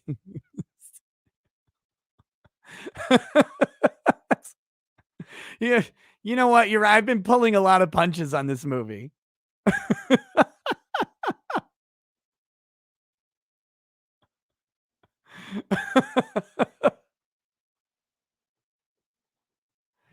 Yeah, if you haven't figured it out, I recommend this movie 100%. Watch it with your kids and specifically talk to them. Be like, oh, right now is when her body rejects her fallen nature because women offended God so much that he made them bleed out of the permanent wound in their body. Also, boys, you'll want to put your penis in the permanent wound, whether it's bleeding or not. That's how you should watch this movie with your kids, actually, especially if they're under 6. Definitely tell them that first. Look, now I'm a psychologist. I help parents navigate a difficult situation with their children.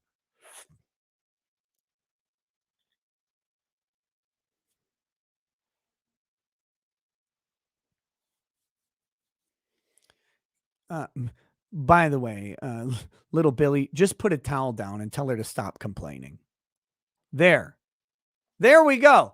This is easy. As a dad, I can help you. Like, I can't tell moms how to watch this kid movie with their daughters. I can tell dads. This is my dad advice to all dads who want to watch Turning Red with their young sons, particularly if they're under 10. Here's what you do. You just say, look, little Mikey, when she starts complaining about this, say, shut up, bitch. We'll put a towel down and do it anyway. There. I fixed it for you.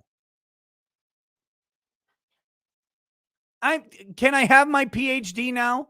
Can I have my PhD? It could be, like one of those emeritus PhDs or whatever.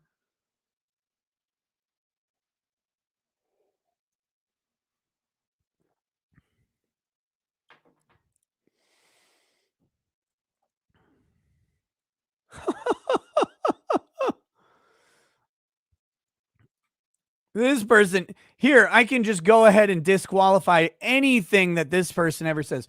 Of all the things parents should have to be concerned about when it comes to raising children, a normal body function like menstruation should not be one of them. There is so much shame wrapped up in how bodies works when instead we should be celebrating them. You dumb fucking bitch. Elizabeth Schrader, get shamed all over the place. Here's the problem, Liz. When your little girl goes to school or whatever, and that normal bodily function comes on when literally no one knows it's coming, for especially the first time, and they're in school and they're maybe wearing like shorts or whatever, and suddenly those shorts turn crimson and they leave like a puddle of blood in their schoolroom chair, there is no amount of discussion over a Pixar movie that will stop the fucking litany of ridicule that will come from all of their classmates when their name is period Brianna for the rest of their fucking life. Oh, there's nothing to be concerned about. This is not an appropriate way to deal with this. And parents should be concerned about addressing this with their children, because if things go at all wrong, the relentless, horrific monsters that are elementary, middle school, or high school kids will nonstop berate a child into their considered suicide. Like, they will do that forever. Did this happen to a girl at my school? I wasn't there, but she was wearing white shorts, man. And it hit her, right? It hit her out of the blue, unexpected. She didn't show up to school again for like 4 months. Because, and when she came back, the ridicule didn't stop.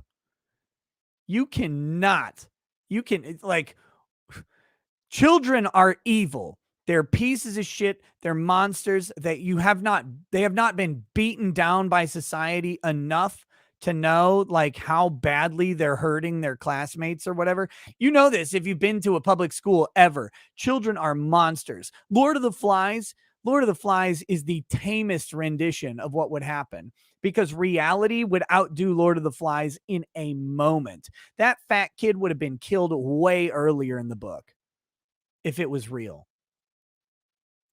More appropriately, the fat kid would have just necked himself. But he would have failed over and over because he's fat and the rope would have broken.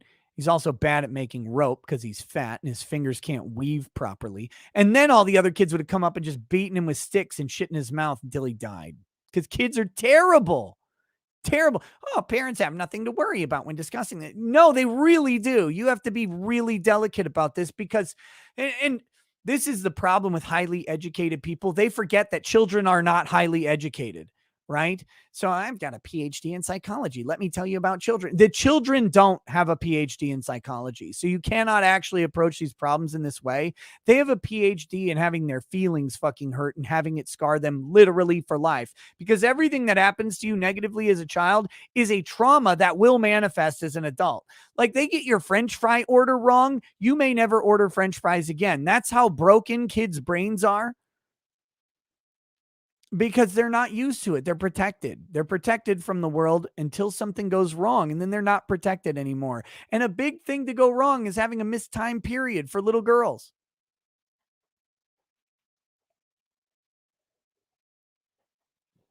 Anyway, I'm pretty much done with this story.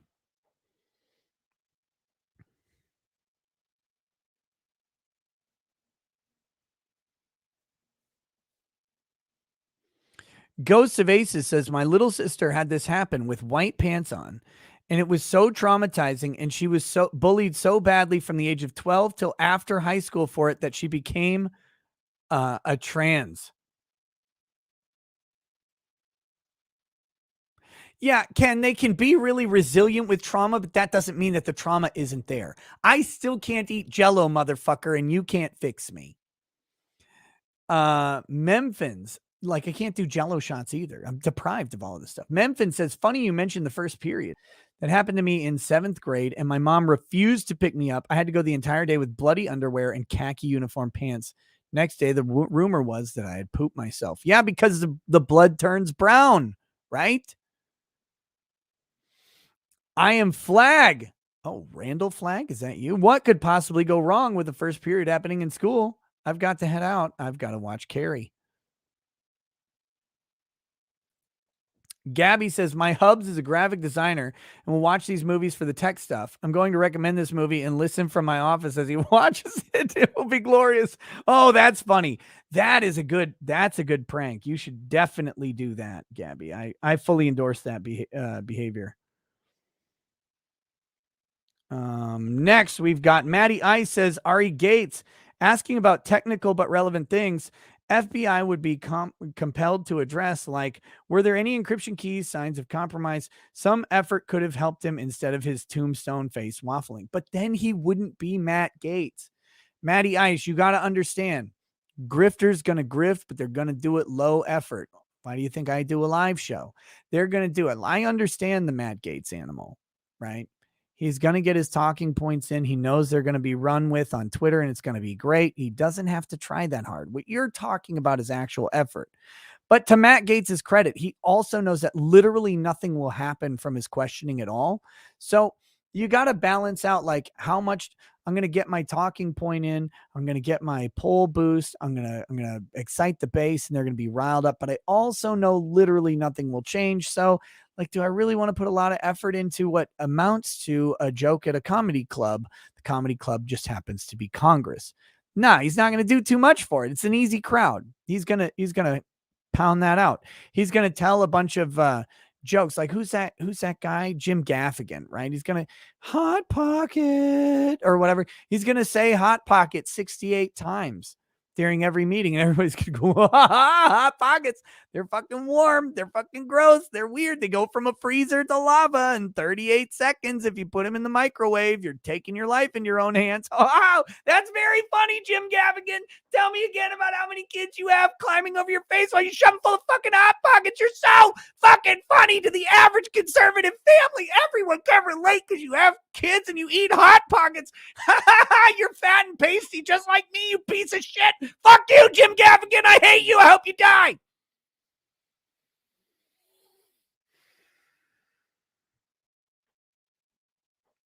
I hate how much people like Jim Gaffigan.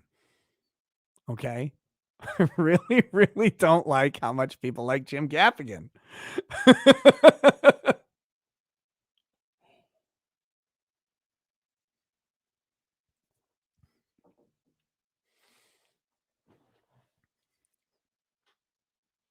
All right. And if any of you like Jim Gaffigan, you're part of the problem. Oh, he's funny. He agrees with me. William Smith says, by the way, let me know if you need me to slap anybody. You've turned red. Are you on your period? You better watch out. I'm the biggest fucking panda you've ever seen.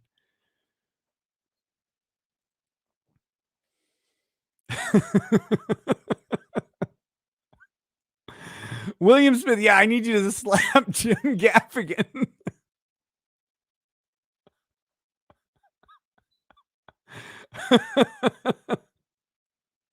Wolfgang Deo says, I learned today that in my family, my great-grandmother loved being a Nazi concentration camp because of what my great-grandfather loved being in a Nazi concentration camp because of what my great-grandfather did to her. I don't know if I heard that right, but never even knew. Okay. That's weird. Very strange. Okay. All right.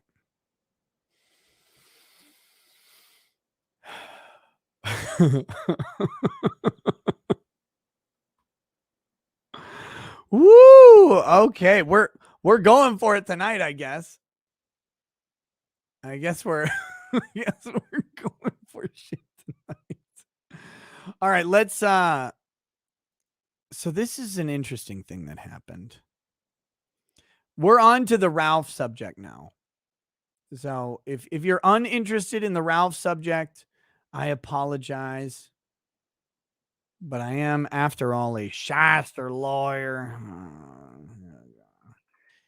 And I'm going to talk about relevant drama to what's going on. And what's going on is I'm going on the Elijah Shaffer show in on Friday, so in 2 days.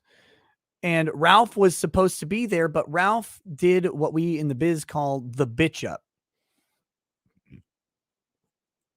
Ralph is the biggest talker of himself, the biggest inflator of himself that's out there, which is fine. You should be the big talker inflator. Like, you should be the self-promoter for you. I'm not great at it, right? I'm not out there self-promoting. I just do my show. And that's my way of doing it. Like, I'm not trying to self-deprecate or mitigate here. The way I do self-promotion is I do my show. I try and be me and stuff like that. And that's my method of doing it. I don't know if it's good or bad or not. It doesn't really matter. That's how I'm going to do it. Right. So that's my self-promotion. Ralph is loud and talks about how he's great. He's the best in the business. I've given credit to him several times for lining up interviews that don't make any sense. Like, how the fuck are you doing this? Why would anyone go on your show? That has any merit at all, but he's able to do it over and over consistently. So good on him for that. But that being said, I'm going on the You Are Here podcast. Ralph was supposed to be on the You Are Here podcast. Now he says, let's get the timeline here. Ralph was invited after I was on the show because I responded to a super chat about Ralph. And then he's like, you have this shyster lawyer lying about me on your fucking show. You won't even let me respond. And so Elijah Shaffer says, come on to the show. Let's set it up. So he sets up the show. I get invited onto the show, and the same show, but it's not ever announced that I've been on that I know of. They gave me permission to announce it, but I didn't do that because, well, I thought it might be funny if I just surprised everybody. Now I might have done it before the show. I don't know. I don't know if I would have changed my mind. I have no idea now. It's been taken away because Ralph quit. He left and he decided not to go to the show. Now he is trying to retrofit ham-fistedly saying that he had some sort of spidey sense. Let's remind people that Ralph's spidey sense got him beaten to a fucking pulp and got his purse stolen in Portugal. So I'm not trusting his spidey sense that much. Ralph's spidey sense also got him banned from Streamlabs. It got him banned from YouTube. It got him banned from DLive. He's been banned off of all sorts of platforms because his very excellent spidey sense about these things. Almost got him banned from Cozy TV. He almost got banned from Fuentes's thing because he's out there doxing Gator and going after life ruination shit on Gator and all that stuff. But that's all water under the bridge. I don't think Ralph actually has a spidey sense, but he said, well, I didn't feel good about it. Yeah, I'm pretty glad I didn't go because my spidey sense told me something was wrong. Now, Ralph claims that that Elijah Shaffer was springing this on him, right? Now, I don't know. All I know is they told me I could blast it out. That's the quote from Sydney Watson. Blast it out back in February. And I have not done so. I have not blasted it out yet. And now I'll never know if I would have blasted it out like the day before or the day of or not. I don't know. I don't know what I would have done. I don't know. Because I asked if I needed to keep it hush-hush or if I should talk about it. But I don't know. I can't say I know what I would have done. That'd be a lie. Ralph has already called me out for lying, even though I didn't, but that's okay. But Ralph's narrative is that he had no idea. And I don't know what they talked about, but this is really interesting. Oh yeah. Running Guns, thank you, says, don't forget the rape allegation. Now, Ralph in the past week or so has caught a Me Too allegation from an IP2 streamer named Alice. Let me be clear. I give it's not a rape, it's a mouth rape allegation. I give the mouth rape of Alice allegation the same credibility I give any other allegation. That's great. Show me some receipts. Show me some evidence. Show me a police report. Show me something. And if you don't have that, I'm sorry. I can't just take your word for it. I'm not a listening believer, and I won't ever be, because an allegation like that carries life-ruining consequences. So you better come to me with some fucking receipts. However, I am not the internet. I'm just me. I'm just a guy, right? So while I give her no credit, that doesn't mean that a shitload of super chats saying, how does Alice's mouth feel or something coming through aren't going to pop up on the You Are Here podcast, because a super chat destroyed Jack Murphy. And I'm sure there's 1,000 people out there wanting their super chat to destroy somebody else, because it'd be funny, because it was funny with Jack Murphy and it'll continue to be funny with whomever it happens to. Maybe it'll be me this time. I don't know. Hopefully so. Dear God, put me out of my misery. But it might. Ralph had to be terrified of what was going to come out and how he was going to respond to this. Plus, Ralph has two other people that he can't talk about with much specificity. Faith Vickers, the mother of his first baby, and Adrian Blair, I think is her name. He like actually is prohibited from saying the name Adrian Blair. So if a whole bunch of super chats come in that make Ralph say Adrian Blair over and over. Ask Ralph why he can't say the name Adrian Blair. Well, I can't talk about a pending legal issue. It doesn't sound good. It doesn't look good. How does he field these things? He goes, I'm out. I'm not going to go on the show. Then on this show, like the next day or something like that, Quartering leaked that that I was scheduled to be on the You Are Here podcast and a whole bunch of drama ensued. And then Ralph tried to retrofit that. Well, I knew something was a setup. They didn't tell me that. This has been the predominant narrative from Ralph. Okay. And I don't have anything to counter that. I mean, from what I know, they gave me permission to talk about it. They didn't talk about it, but that's what I know. But something interesting happened today. This is a tweet from one of Ralph's followers, not a follower of mine. I got to be in incognito mode because Ralph has me blocked. Even though apparently I could have Ralph said I could have reached out to him, but I'm blocked by Ralph. Here, wait, let me do this. I'll pull up the comparison. So here's the comparison, right? You're able to view this tweets on this account. So then here's the incognito mode. That's Ralph, is those tweets. Here. Okay. All right. So let's take a look at what this says. I'll zoom in. AZ Comedy says Elijah Shaffer claims that the Ralph retort knew that he was scheduled with Ricada Media. Oh, did he?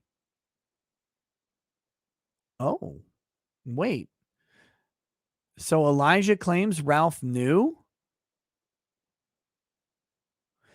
Then why did Ricada Media try to lie and claim it was supposed to be a surprise on the Dummy Quartering podcast? Well, first of all, it wasn't on the Quarterings podcast. It was on my show. Second of all, I wasn't lying, saying it was supposed to be a surprise. I was making it a surprise. But if they told Ralph, I would have no idea.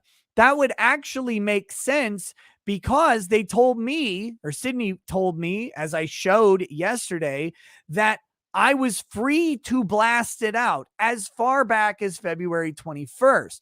So it is entirely possible that they somehow told Ralph and he was too stupid to recognize what happened. I don't know. I'm not Elijah and I'm not Ralph. And if you notice, my DMs are with Sydney, not with Elijah. But I got the impression that Ralph's DMs are with Elijah. I don't know, but this is a stunning revelation for me. So wait, is Ralph just too stupid to realize that he knew he was going to be on with me? I now don't know. I now do not know. All I can talk about is my thing. And I said, don't blame Sydney and Elijah, blame me, because I was the one who Sydney said, go ahead and blast it out. And I was like, thinking to myself, it's kind of funny if I don't, and maybe I just show up, right? Because it would be funny. It would be funny. Very, very funny. Oh, and by the way, I've got a funny, another funny reveal to drop on the show. So, make sure you tune into You Are Here on Friday when I'm on there, because there's another funny to just go ahead and put right on the show. You can check it out. But that being said, let's get back into this. Elijah Shaffer is clearly a liar and a fake. Zero respect. Wait, why is he clearly a liar and a fake? What if he did tell Ralph about it? I have no idea. I have no idea. Because I wasn't talking to Elijah, and I certainly wasn't in a chat with him and Ralph. All I know is I'm supposed to show up at this thing on April 1st, and I can talk about it if I want to.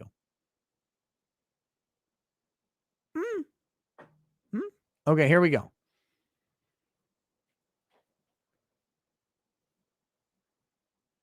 Darth Hideous says, Nick literally admits to trying to ambush Ralph and then denies the ambush.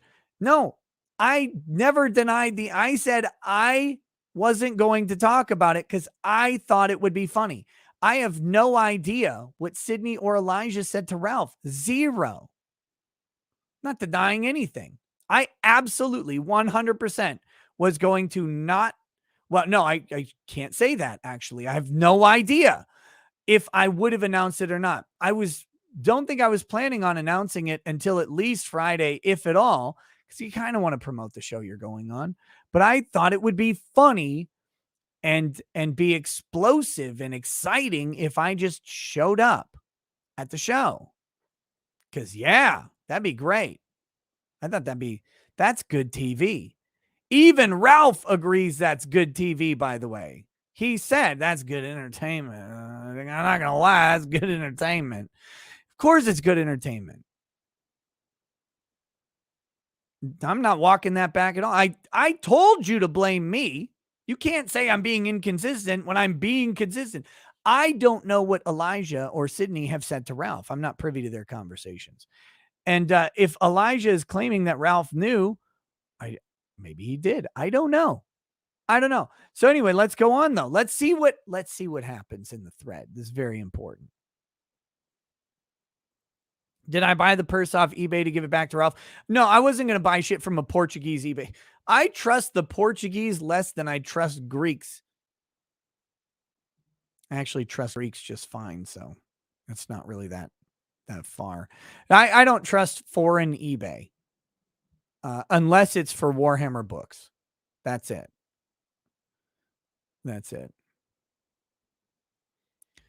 I just I saw that and I was like, oh, that's really funny. I really, really want to buy that Portuguese man purse. Oh, it's funny, but I didn't trust that I would ever get it, so I didn't do it.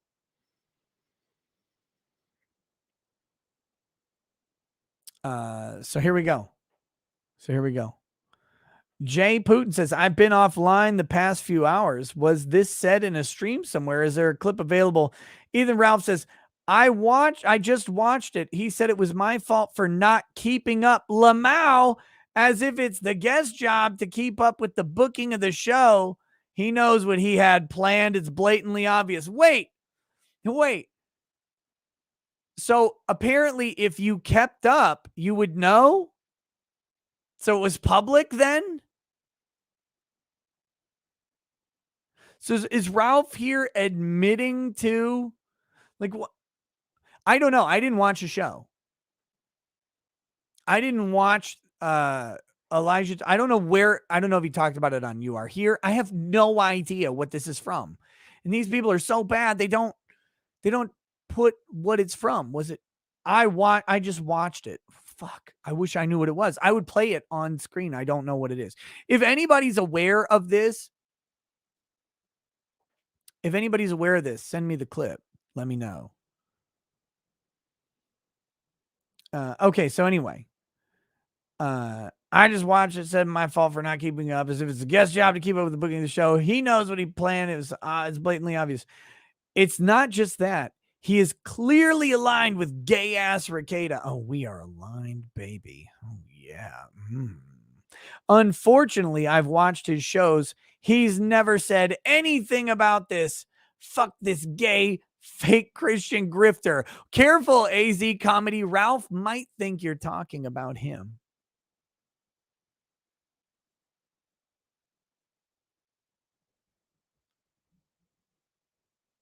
Ghost Dog says, if you care about this topic, tell me to blow it out my ass now. Well, there you go. If you care about this topic, I don't. I'm not going to tell Ghost Dog to blow it out his ass, but I don't make the show for me, right? Like, I'm not turning red. But if you care about this topic, you can tell Ghost Dog to blow it out his ass. So there you go. It's up to you. I assume 0 people will do it, but you know, I told you last day before leaving on a trip is hard to generate content for. And this is what we got. This is what you're stuck with. So anyway, yeah, be very careful saying gay, fake Christian grifter around Ralph, because he might think you're talking about him and block you. And Ethan Ralph says, they tried to set me up and got caught. There was never any inkling that Nick Rekieta would be on the show with me. It was a planned ambush, and Elijah knows it. He can say whatever he wants Friday, but the truth is obvious. Well, unless they talked about it somewhere. I don't know. I'm not claiming that they did. I have no idea. I've said over and over to people, it is not personal. I don't watch any content even close to what I do on the internet. I don't have time. I watch cooking shows, Warhammer stuff, and listen to Sabaton right now. That's it. That's it. So I don't know if you are here. I don't know if Elijah said something. I don't know how this, you know, or if Sydney says, I don't know anything about it. I don't know. So then he says, game time. This guy says game time. People ask, what chemical kills snakes instantly? Calcium cyanide is a good chemical for killing snakes. I'm not sure what he means by game time and then a thing with killing. That's interesting. But okay. So now it's important to get on to the next bit, which is Ralph's commentary on this. Ralph had more to say about this. We played a little bit of what Ralph said yesterday, but he said a little bit more, I think, today. Let's see.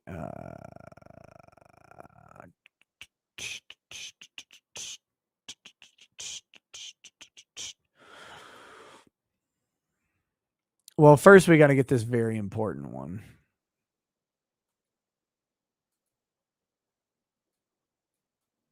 Here we go. God damn.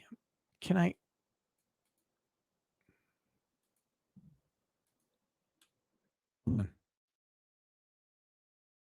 Here we go. Here's the first clip. This is very important. All right, you ready? What the fuck? Here we go. You were gonna do a show with them. By the way, Rekieta's getting fatter, isn't he? Yes, Ralph, thank you for noticing. I am definitely putting on pounds. Absolutely. I am getting fatter. He called out in 4K. Holy shit. So thank you for that. Thank you for making me feel bad about myself. Can I? Fuck me.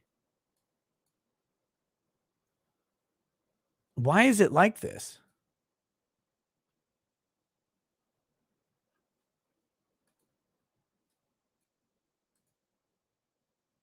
Okay, here we go. Here's the next clip. Low audio. God damn it. He said, by the way, Rekieta's getting fatter, isn't he? Yes. Yes. That's why I cut out soda.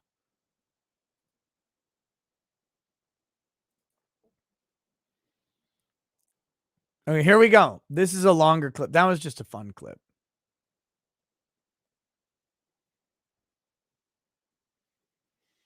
Here we go. This is fucking hell. In my opinion, this clip is absolutely remarkable for several reasons. But listen to how this man acts and lives. Oh, reminder. Let's put it out on Twitter. I don't give a fuck if you're 6'3". I'll slap the shit out of you, fucker. Okay, let's be very clear. That is Ralph. This is Ralph. Let's put it out on Twitter. I don't give a fuck if you're 6'3". I'll slap the shit out of you, fucker. Yesterday. This is Ralph today. I said, I think this was even more nefarious than just like you know, a show type situation. I mean, I'm thinking they were talking about Rekieta being there in Dallas. You're talking about surprising somebody in studio with somebody that had bad blood with, like, I don't have bad blood with you, Ralph. You have bad blood with me because you're a weirdo. But I don't have bad blood with you. I mean, that's not, and you know, I have my own legal issues. Like that's very like disrespectful and just a fucking volatile situation that they would have created. And it seems like they were trying to create something like that in the first place. Because I can tell you what, I mean, I'm not saying there would be any violence or something like that, but there's a good chance that I would have been very, very upset. Wait. What, Ralph? What, Ralph? You're not saying there would be violence, but there's a good chance that you'd be very upset. And you've got pending legal issues. I mean, look, I'm known as Nikki the Hands Ricada because when I show up and meet people, the first thing I do is I start throwing fucking bones, right? I'm popping motherfuckers left and right. I jaw assholes all over town. I'm knocking people out, putting them to dirt naps. I'm teabagging their fucking corpses left and right. I'm known as Nikki the Slayer, Nikki the Knockout King Nikki. Knock these nickas out. That's me right there. I mean, I'm known for nothing if not throwing hands immediately when I meet up with people, especially if I got some bad blood. That's what I'm known for. If they had sprung him out as some kind of surprise guest, and it probably would have been an extremely volatile situation. You know what I mean? Like I can't even. Now it would have been good programming. I don't disagree with that. Like I mean, if you're talking about good shit, yeah, for sure. But you just created a completely combustible situation. You know, let's put it out on Twitter. I don't give a fuck if you're 6'3". I'll slap the shit out of you, fucker. I don't know which way it's gonna go. It could, you know, who knows what's gonna happen in real life. Let's put it out on Twitter. I don't give a fuck if you're 6'3". I'll slap the shit out of you, fucker. I'm saying either which way or the other. But you just created an extreme. Let's put it out on Twitter. I don't give a fuck if you're 6'3". I'll slap the shit out of you, fucker. Extremely flammable situation with no warning whatsoever. And you know, there's fucking shit that's happened in the past off things like that. You know what I mean? Like that's not from a live situation, just like that on a fucking was a TV show. But shit like that has devolved into bad scenes. Let's just put it that way.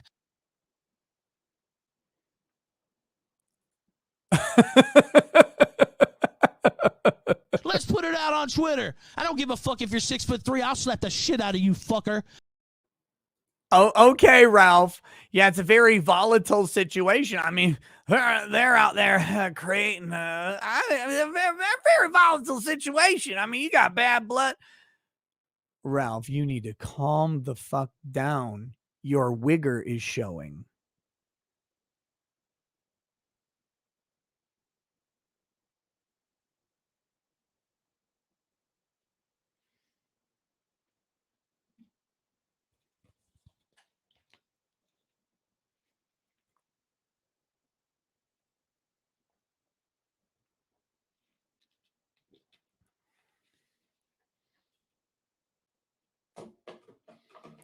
This dude needs to chill the fuck out. He needs to chill the fuck out. What is he doing here? Holy shit.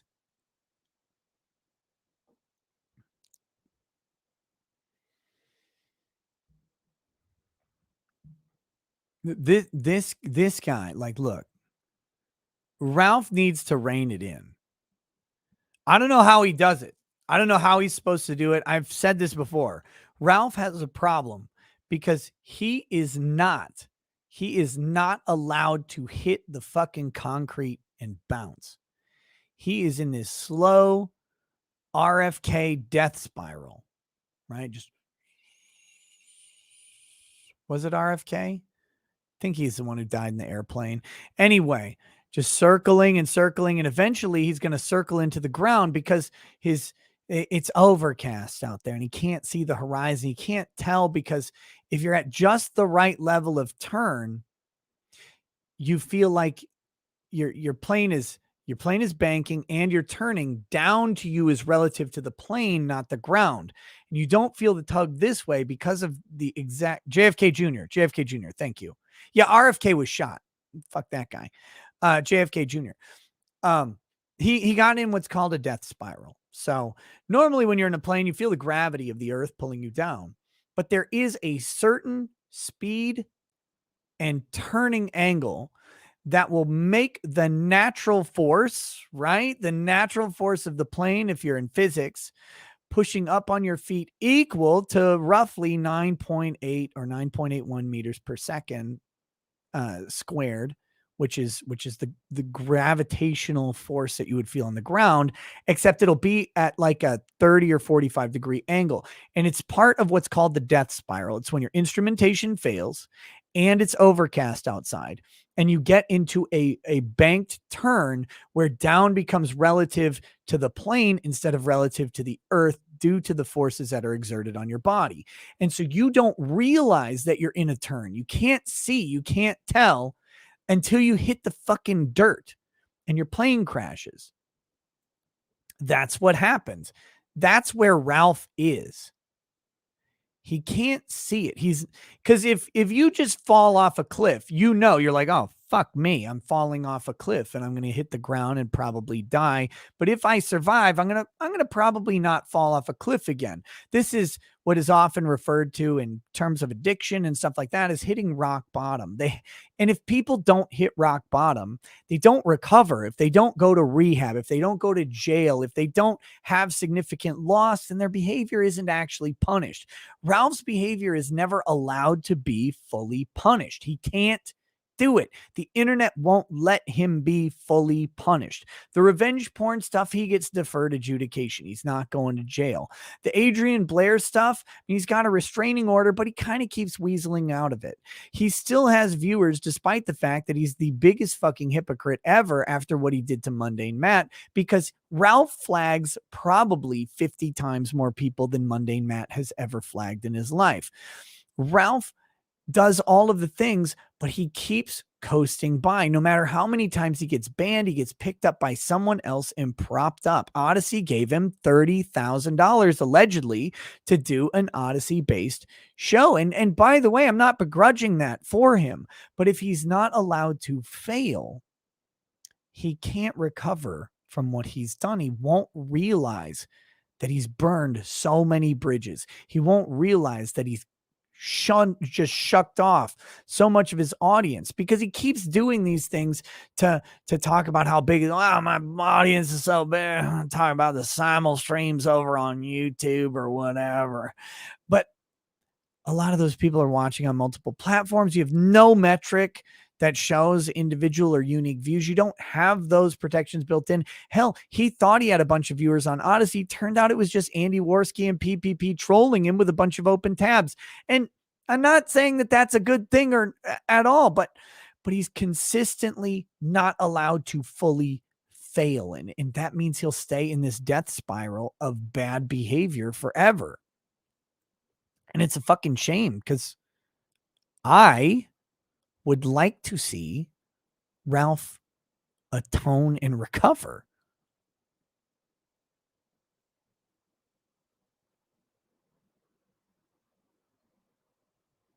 I'd love to see Ralph with a comeback story. He won't acknowledge or admit that.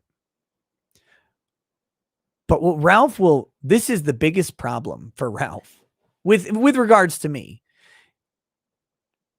Ralph said a bunch of shit about me and importantly, my wife, which, was very, very frustrating and annoying. And no, I'm not going to ever let that slide or let it go or whatever. He said those things and that's on him. He'll have to own that forever. But at the same time, I don't really fucking care if Ralph fails or succeeds. Like I would prefer he succeed because I want everybody to win. No reason for Ralph to lose other than for his own good. He needs to fail for him, just like an addict needs to fail for them. But Ralph says bad blood or whatever. Ralph, I laughed at your fart. I don't fucking care. I don't. What bad blood? It's all you, man. You projected all of this onto everything. You're the one. I mean, you've impugned me, my ethics, my personal everything. Call me a snake and a liar and a shyster, and there's no way you can walk it back, right? That's on you. But I don't actually care that much because, frankly, it didn't affect me in a negative way. What were you gonna do at the time you did this, Ralph? You're dying. You're drowning. You just don't know. You're like that fucking song, right? She's a brick and you're drowning slowly or whatever. It's a sad estate you're in, man. It's a sad estate. But the funnier thing would be is if Elisha's serious and you were somehow supposed to have gotten the memo and you just were too dumb to get it. That's even funnier. That's even funnier to me. So, but I don't know. I just wanted to report on the updates. Ralph desperately trying to say that that there might have been some volatile situation, some two-way thing. Yeah, I'm definitely going there to punch Ethan Ralph. I mean, that's obviously what I was going to do. I wasn't going to go just sit in a chair with a shit-eating grin and say, "All right, Ralph, say everything you want to say." That definitely wasn't the plan. What I was actually going to do was throw hands at Ethan Ralph. Again, you can't find me appearing live without throwing hands. I sat next to Vito on like 3 different shows. Oh man, you know me. Vito barely survived. In fact, I'm going to just say this right now. Vito, he can't even counter it because he's too much of a lib cuck or whatever. I kicked Vito's ass 15 times in LA, put him in the hospital 3 times. He was barely able to make the dick show. I mean, you can watch it on the locals. You can see all the bandages all over him and the broken like arms and legs from my years of jujitsu. I beat the fucking shit out of Vito over and over again. I was just waiting to show up in Dallas and just kick the shit out of Ethan Let's Ralph. put it out on Twitter. I don't give a fuck if you're 6'3". I'll slap the shit out of you, fucker.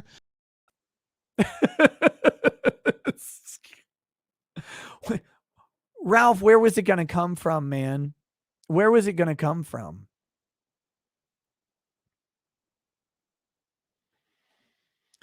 Oh boy. Victor Phantasm says, "Oh, I only pretended to be a gun clown." Oh, there you go. Nick is the Portugal purse bandit. That's right. Am I 6 foot? I'm between 6'2" and 6'3". Mez. 6'2" to 6'3" with weak woman shoulders and noodly fucking arms. I am not out here to be an internet tough guy. I never have been. I think physical violence amongst grown men outside of like an organized thing is very, very silly. And I have too many kids to get punched, kicked, stabbed, or shot. So I think it's just a very, very silly proposition for men our age. We're not 22 anymore, right? Like if you talk to me at 22, I might sit there and talk big and puff up about years of martial arts training. I'll kick your. I haven't done martial arts. I haven't done martial arts in an age old enough to drink. I mean, what am I going to do? What am I going to do? I'm going to flail around like a fucking idiot, just like any other sub exercised man would, right? Like people need to stop fronting on the internet about all the shit that they're going to do and how fucking tough they are, because nobody's fucking tough. Nobody's going to do anything. And I will, you're not going to find me doing that shit.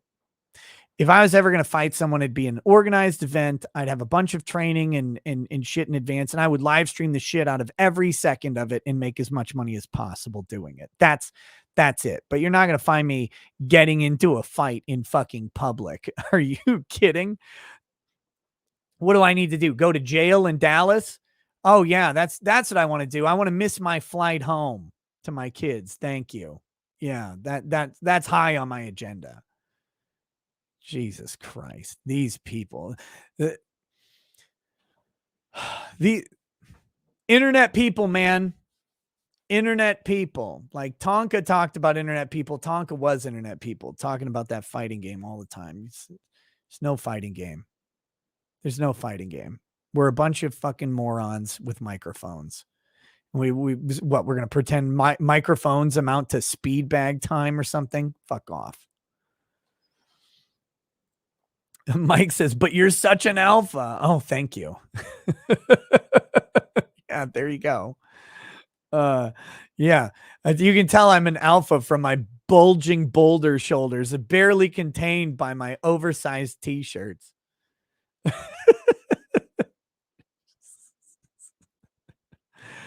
Oh my God. I'm literally a walking physical embarrassment. Why would anybody who looks like me talk about anything like that at all? Yeah, okay. All right. All right. I don't have time for this shit. Okay. It is unbreaded time. It is unbreaded time.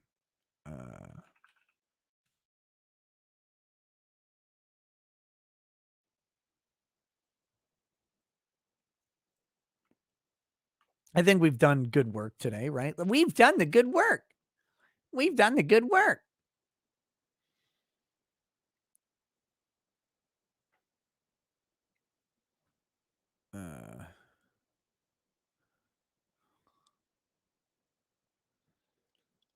Let's see.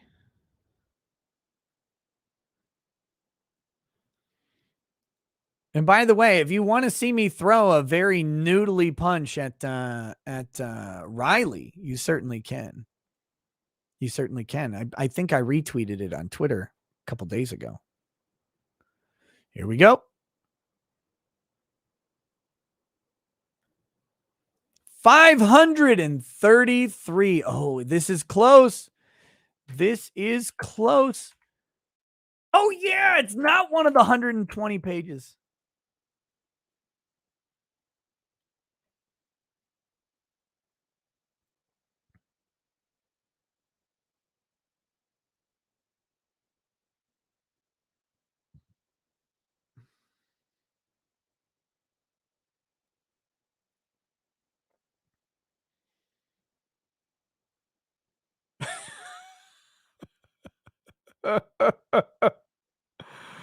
Oh, I love this page already. Already.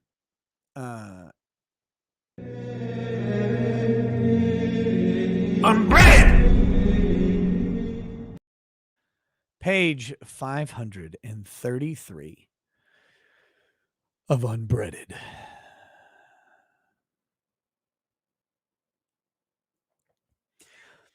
I don't have a foot fetish. I just like to challenge myself. Feet, soles, are submissive because it says you can't run. Same with long hair. I can grab a bitch and she can't run. Make 9/11 a holiday and dedicate it to Binger. Fried Chicken Day. Binger strike on 11/11.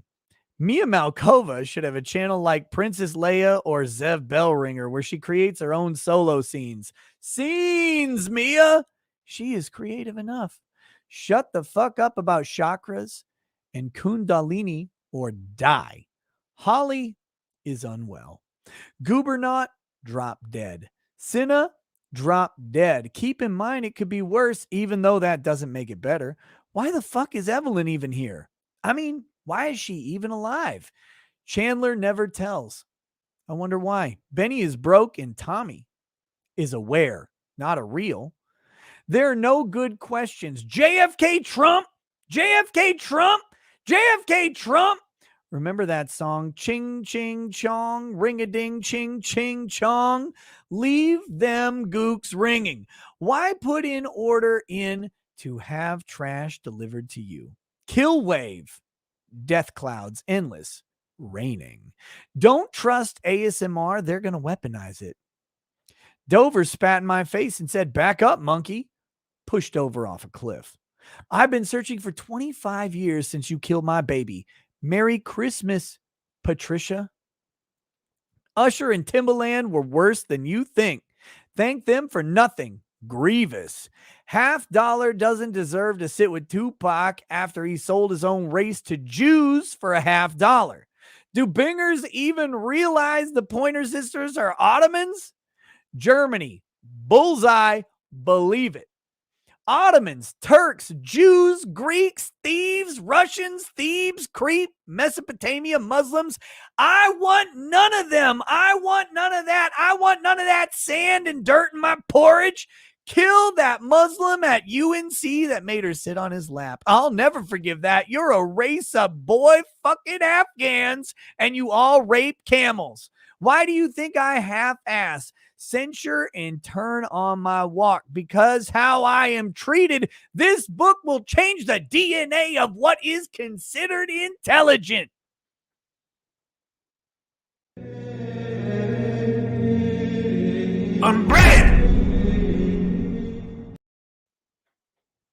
There we go.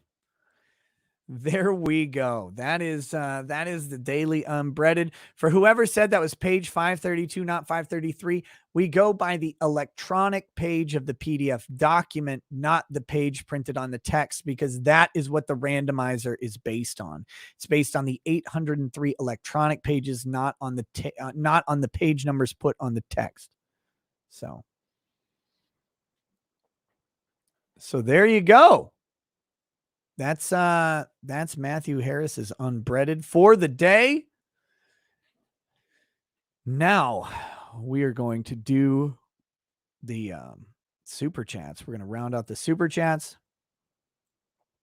and then we'll end the show in a minute. Oh shit. Infernal Iris over on Odyssey says this basically sounds like a female version of Teen Wolf, but geared towards prepubescent girls, which makes it creepy. Yeah, well, werewolves in general are inherently sexual, right? Like that is carnality. Although werewolf is also related, literally lunacy at the full moon is related to the menstrual cycle inherently.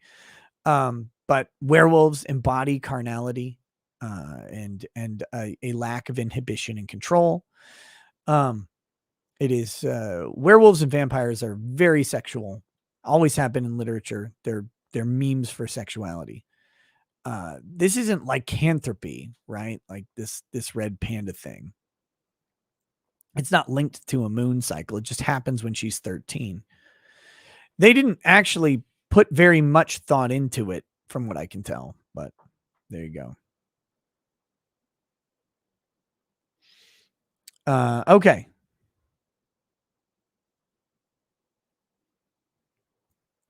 Jason McConnell says he kept all his chill in that purse. Yes, he did. Exenter1 says this 5'0" 400 manlet needs to chill before he strokes out. He really needs to calm down. Like that Taylor Swift song, right? You need to calm down. You're being too loud. Mandy Karavicious says people don't like weak and loud. Be strong and quiet. Next says, yo, Nikki Rackets, remember Stream.me drama? Yes. Most of it is lost to time, but the saga with DP and Xander over the weekly money was when all of Ralph's stuff started to show. It's where the Gunt meme was born. Yeah, because Ralph was top dog on Stream.me. And Stream.me had they had a leaderboard, and the top streamer on the leaderboard actually got a monthly payout. And the number one streamer got like $500 or something like that. And I only know because I was multi-streaming to Stream.me, and I started getting payments of like $150. And I was like, what the fuck is this? And I didn't know what that was. I thought it was just like they were collecting all of the Stream.me super chats and then sending them at one time. But I was like, numbers don't really add up, but I guess that's what it is. Maybe after they're cut. I don't know. But no, it turns out I was ranking on the leaderboard, and I was like, oh, okay. Well then, Godspeed, right? Zoom, Godspeed or whatever. Zoom started competing with Ralph and was on pace I think, to overtake Ralph on the leaderboard. And that is where things started to get real nasty. I think Null was also doing well on the Stream Me leaderboard. And that was that shit. That's where Ralph started to really, like, there was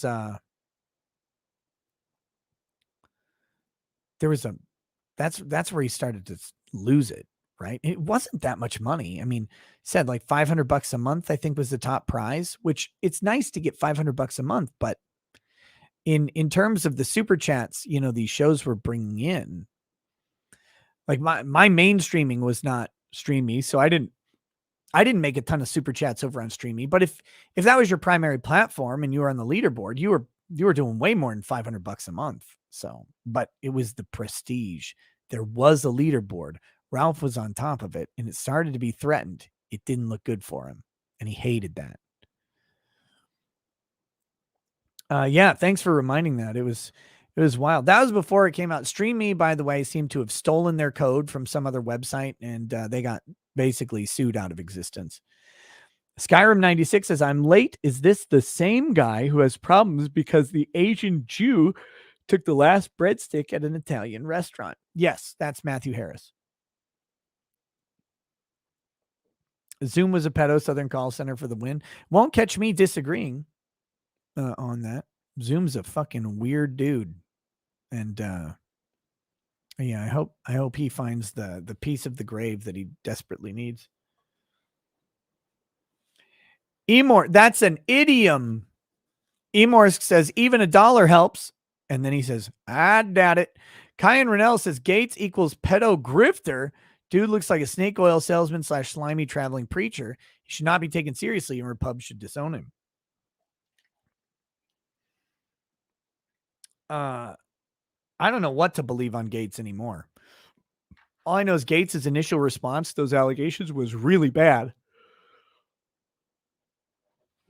Ty and I analyzed those responses and gave our opinions, and people got really pissed off about it, but I don't know. You know, this is interesting because he did something, got that thing into the record, and it doesn't matter that much, right? That it's in the record. It's not like suddenly going to be relevant. The Democrats will just ignore the relevance of it entirely because that's easier to do. It's more convenient. So, but it was funny. Got to give him some credit. AWAP says, please make your fitness roasts into a motivational clip. The Wolf of Fenris says, Nick, is the Space Marine under the Salamander a White Scar? Death Watch, hard to tell. I answered that already, but it is a White Scar. I ordered my Ultramarine Primaris Captain. Ooh, yeah, I can't wait. Joshua 1 of 3 says, Mr. Garrison of South Park had the right idea. Don't trust anything that bleeds once a month and doesn't die.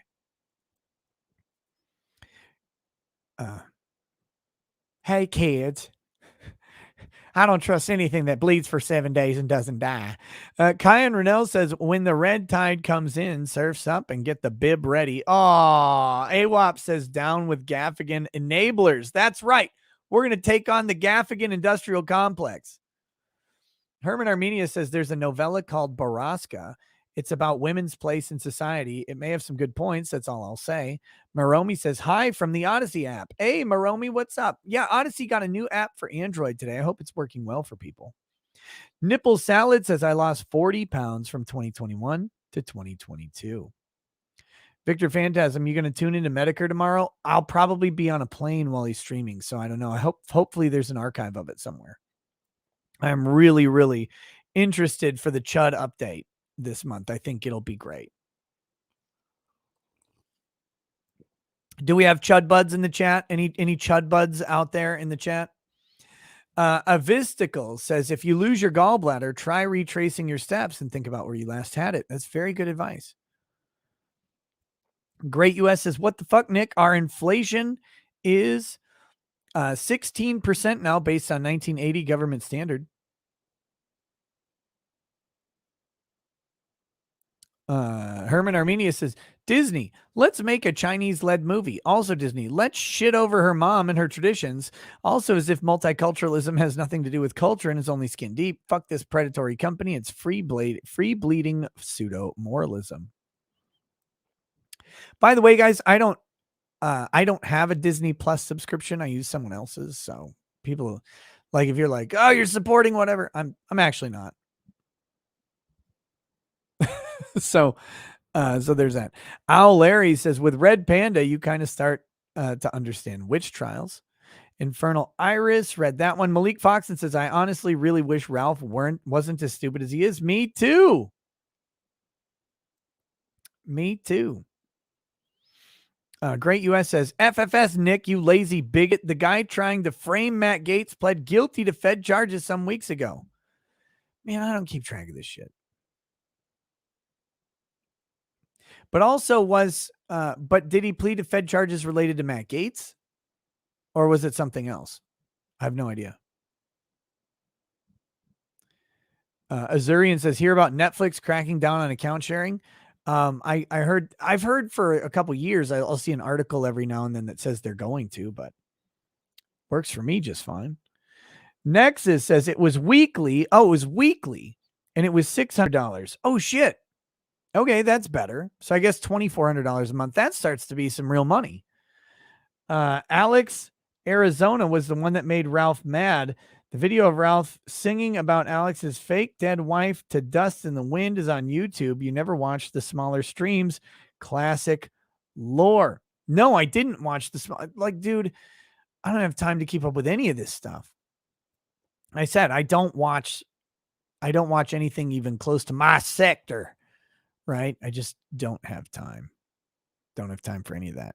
Roy Rat says Gaetz entering the entirety of the laptop's files in a congressional record means it's more open to forensic examination by parties outside of the freebies and the DOJ. Yeah, but the Democrats will always just say, well, we don't know if it's a legit copy because we don't have the actual laptop. This is just what you purport to be a copy. Who knows what's put on there, what was taken off, et cetera, et cetera.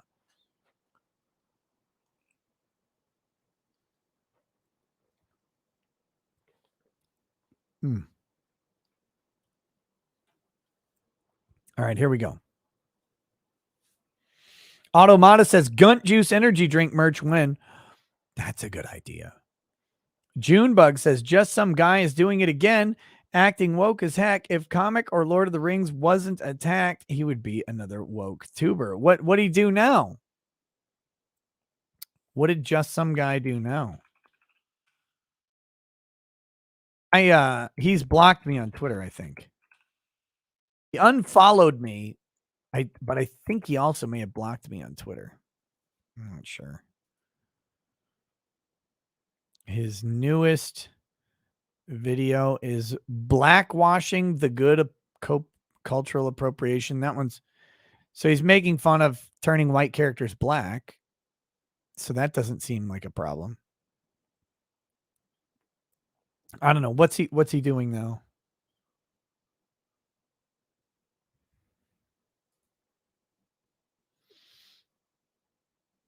Did he attack Christians or Republicans or both?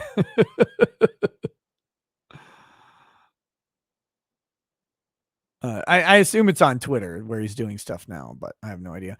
Wop says, on the other hand, I would love to see the Hunter laptop on torrent. On the other hand, I really don't want to see some of what I've heard is on it. Yeah, that's the problem. Did Matt Gaetz just enter child pornography into the congressional record because he had Hunter's laptop contents on there? Roy Rat says it also means that photos of Hunter Biden's junk are part of the congressional record. Yeah. Yeah. Blue-eyed Roof Curry in the base says, bigger question, why are you still subbed to Disney? I'm not. T. Alex Ratcliffe says, to be fair, if you bleed from your member 12 times a year, I'm sure you'd want to talk about it after writing your name in the snow.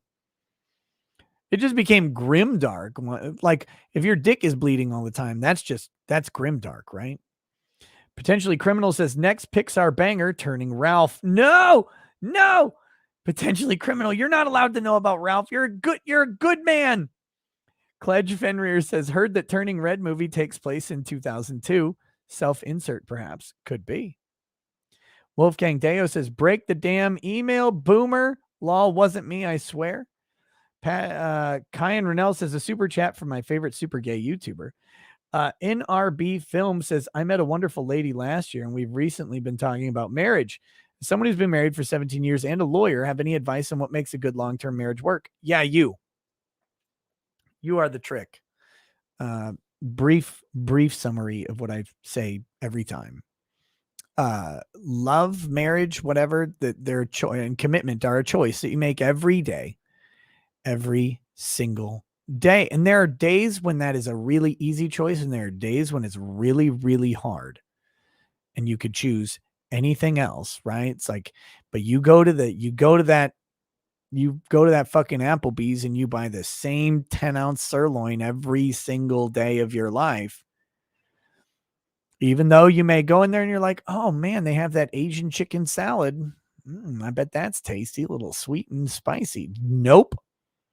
You're going to buy the same 10-ounce sirloin every single day because you like it, because you know you like it, and because even if you don't feel like it that day, you will tomorrow.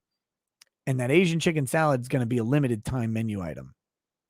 So, you make the choice every single day, and it's not the other thing is it's not 50-50. It's 100% both ways. 100%. There is no trade-off. There is no measurement. You cannot keep score. If you keep score, you've already lost. So that's my advice.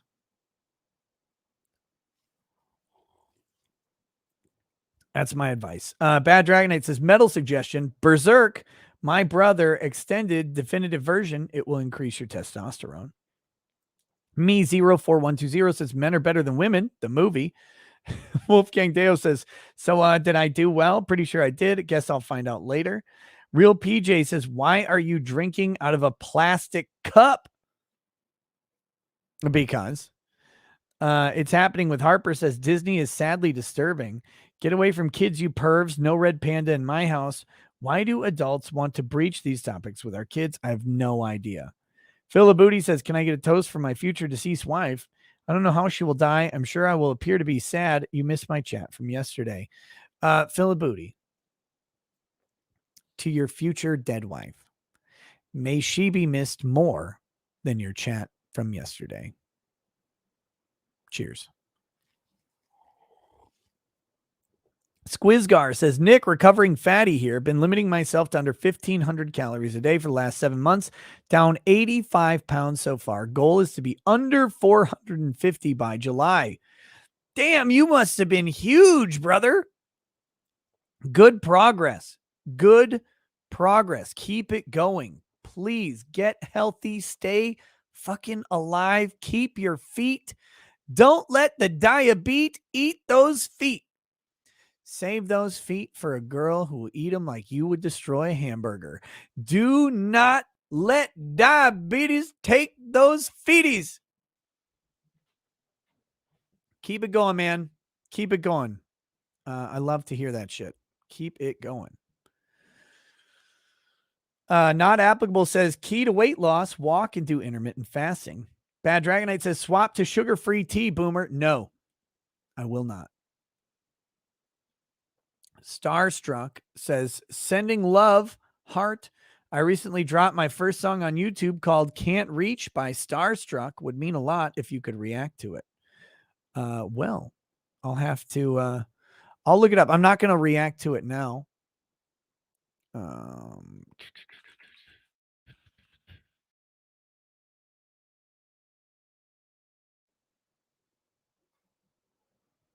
What's it called? Can't Reach.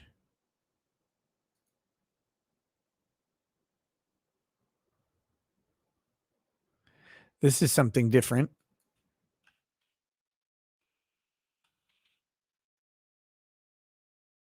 Starstruck. Oh, there we go.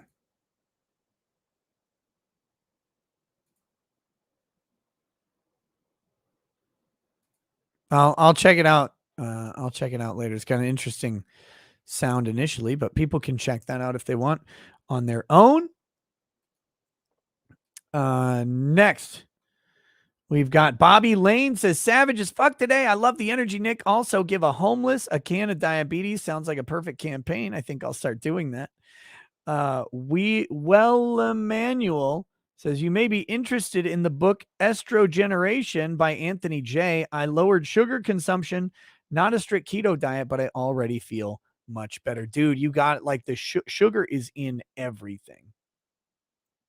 And it's crazy and it's addictive and it's brutal. This, that, and the other says, you suck. We love you. Here's a few bucks. Phantom Lord says, there is movies worse than the D&D movie. Yeah, Turning Red.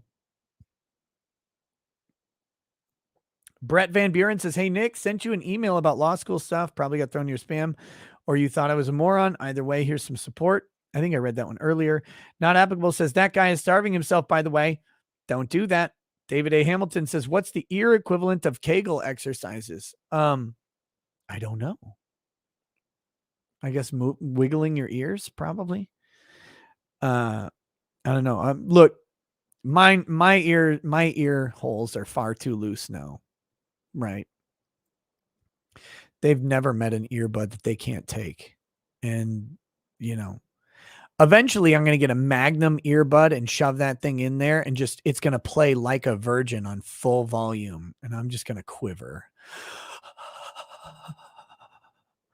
Colton Lynch says, I have never been fat, but have been working to get stronger the past few years. I'm 6'3" and a lean 195. More people need to move. Damn. Keep it up.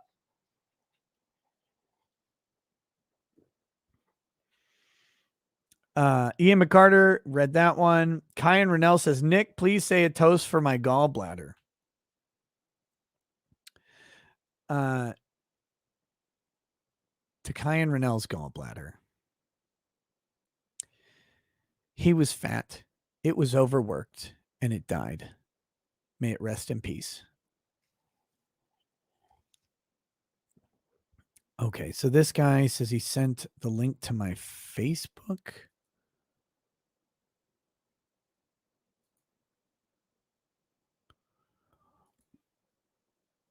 AA Outdoors says, sent the link to your Facebook. Maybe you sent it to, oh shit. How do I switch to my Ricada Law one?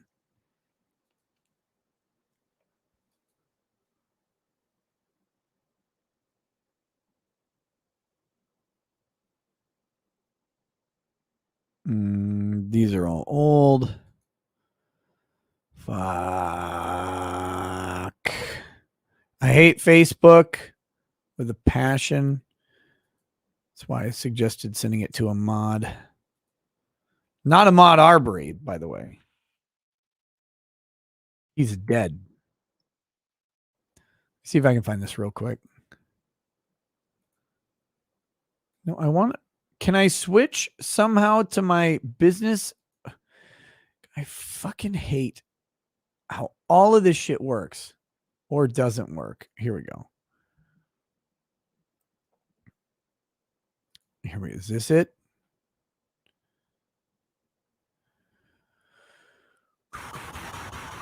Here it is. Okay. There we go. Sorry, I had to find that.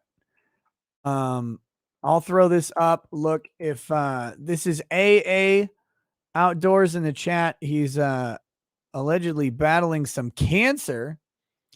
If you want to support that, I'm going to put it in the chat right now.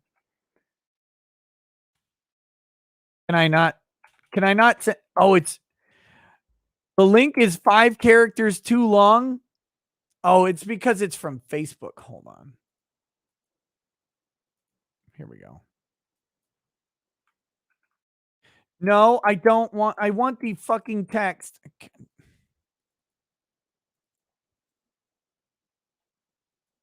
Not from Facebook. God damn it. All these fucking tracking programs, they want what you got. The link is 5 characters too long. I can't even send it in the chat. So here, I'll just show it on stream. I guess you can look it up if you want. Here you go. It's Adam's Battle is the shirt. 2022. Fuck Cancer is on there. That's a kind of a, I like that. Fuck Cancer. That's cool. And you can check that out if you want. I assume you go to Bonfire and Adam's Battle. Again, it's 5 characters too long to send in the chat. I don't know how to tiny URL. Everything after the question mark. Oh, that might work. There we go.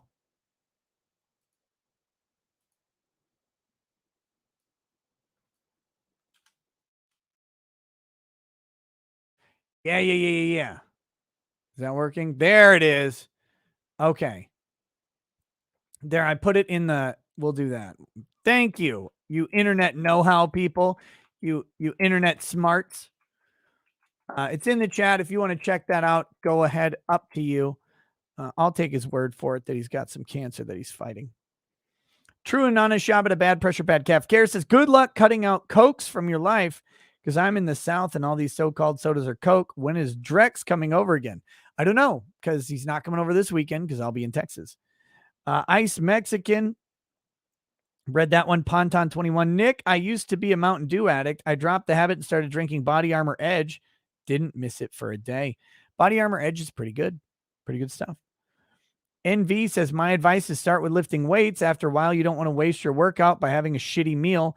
Also, stop drinking calories. Ethan Ralph says, fat shame me, you shyster lawyer. I need to lose my gun. It started to talk to me. Pretty much. Rottweiler says, Nick, did you see those Disney execs leaked Zoom call? I did not watch it yet. I heard about it. Alphabet children are like vegan pets. You know who's making the choices. Trinity of the Phoenix, would you rather be fat or a cuck? I'd be fat before I'd be a cuck. 100%. It's happening with Harper says, please pray for me. Hubs got the jab for military against my wishes. It's hurting our relationship. I've been physically harmed from his shedding, and I'm mad and worried. Need good vibes. We'll send some good vibes your way, Harper. It's happening with Harper, I guess. S. Asp says, Matt Jensen, Jacqueline Jensen, and Christy Jensen. The girls sound hot. Okay, so it is Matt. That's the guy. Matt's great. Nice guy. I assume he became a lawyer at some point. Mike Staniland, welcome to lawyer status. Nicole Silvinsky says they didn't speak English when the people at the shelter asked them that. Torgo the White says, Chang Cat Scratch, that's the cat's name. DTQC got a pleural effusion. They don't know why, except probably inflammation. Coincidentally, also a Fauci juice symptom. Also, cortisone is a meme. Nicholas Cruiser says, Chinks the Time Cat. Stango says, we're Uyghering, we don't need human rights. Tits and Entrail says, my cat's name is Kimba. He loves being outside, exploring and killing things. I would say he has a symbiotic relationship with his environment. ID Crisis says, Gaetz rocking the televangelist hair.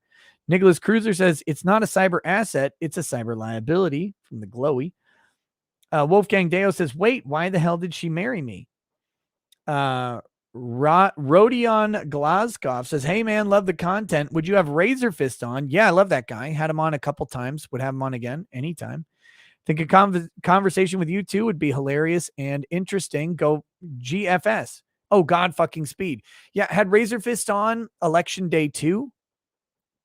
Also had Razor Fist on a long time ago to discuss the Michael Jackson lawsuits over that documentary.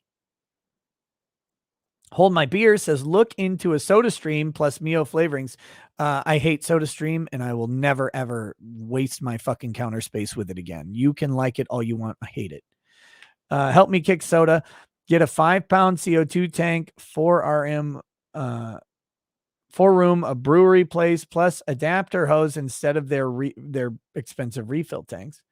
Blue-Eyed Roof Korean in the base says, we get a special counsel if investigators are fired. Sometimes.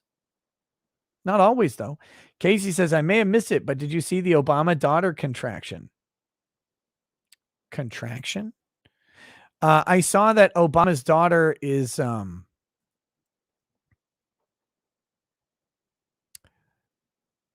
she's going to be a writer on some show or something, I guess.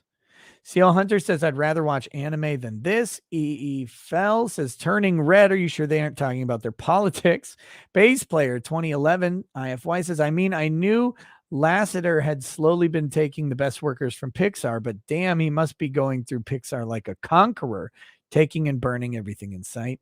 Walter Deadman says, so this is Bizarro Ranma 1/2? Yes. Cars in Depth says, Christine is a more edifying menstruation movie.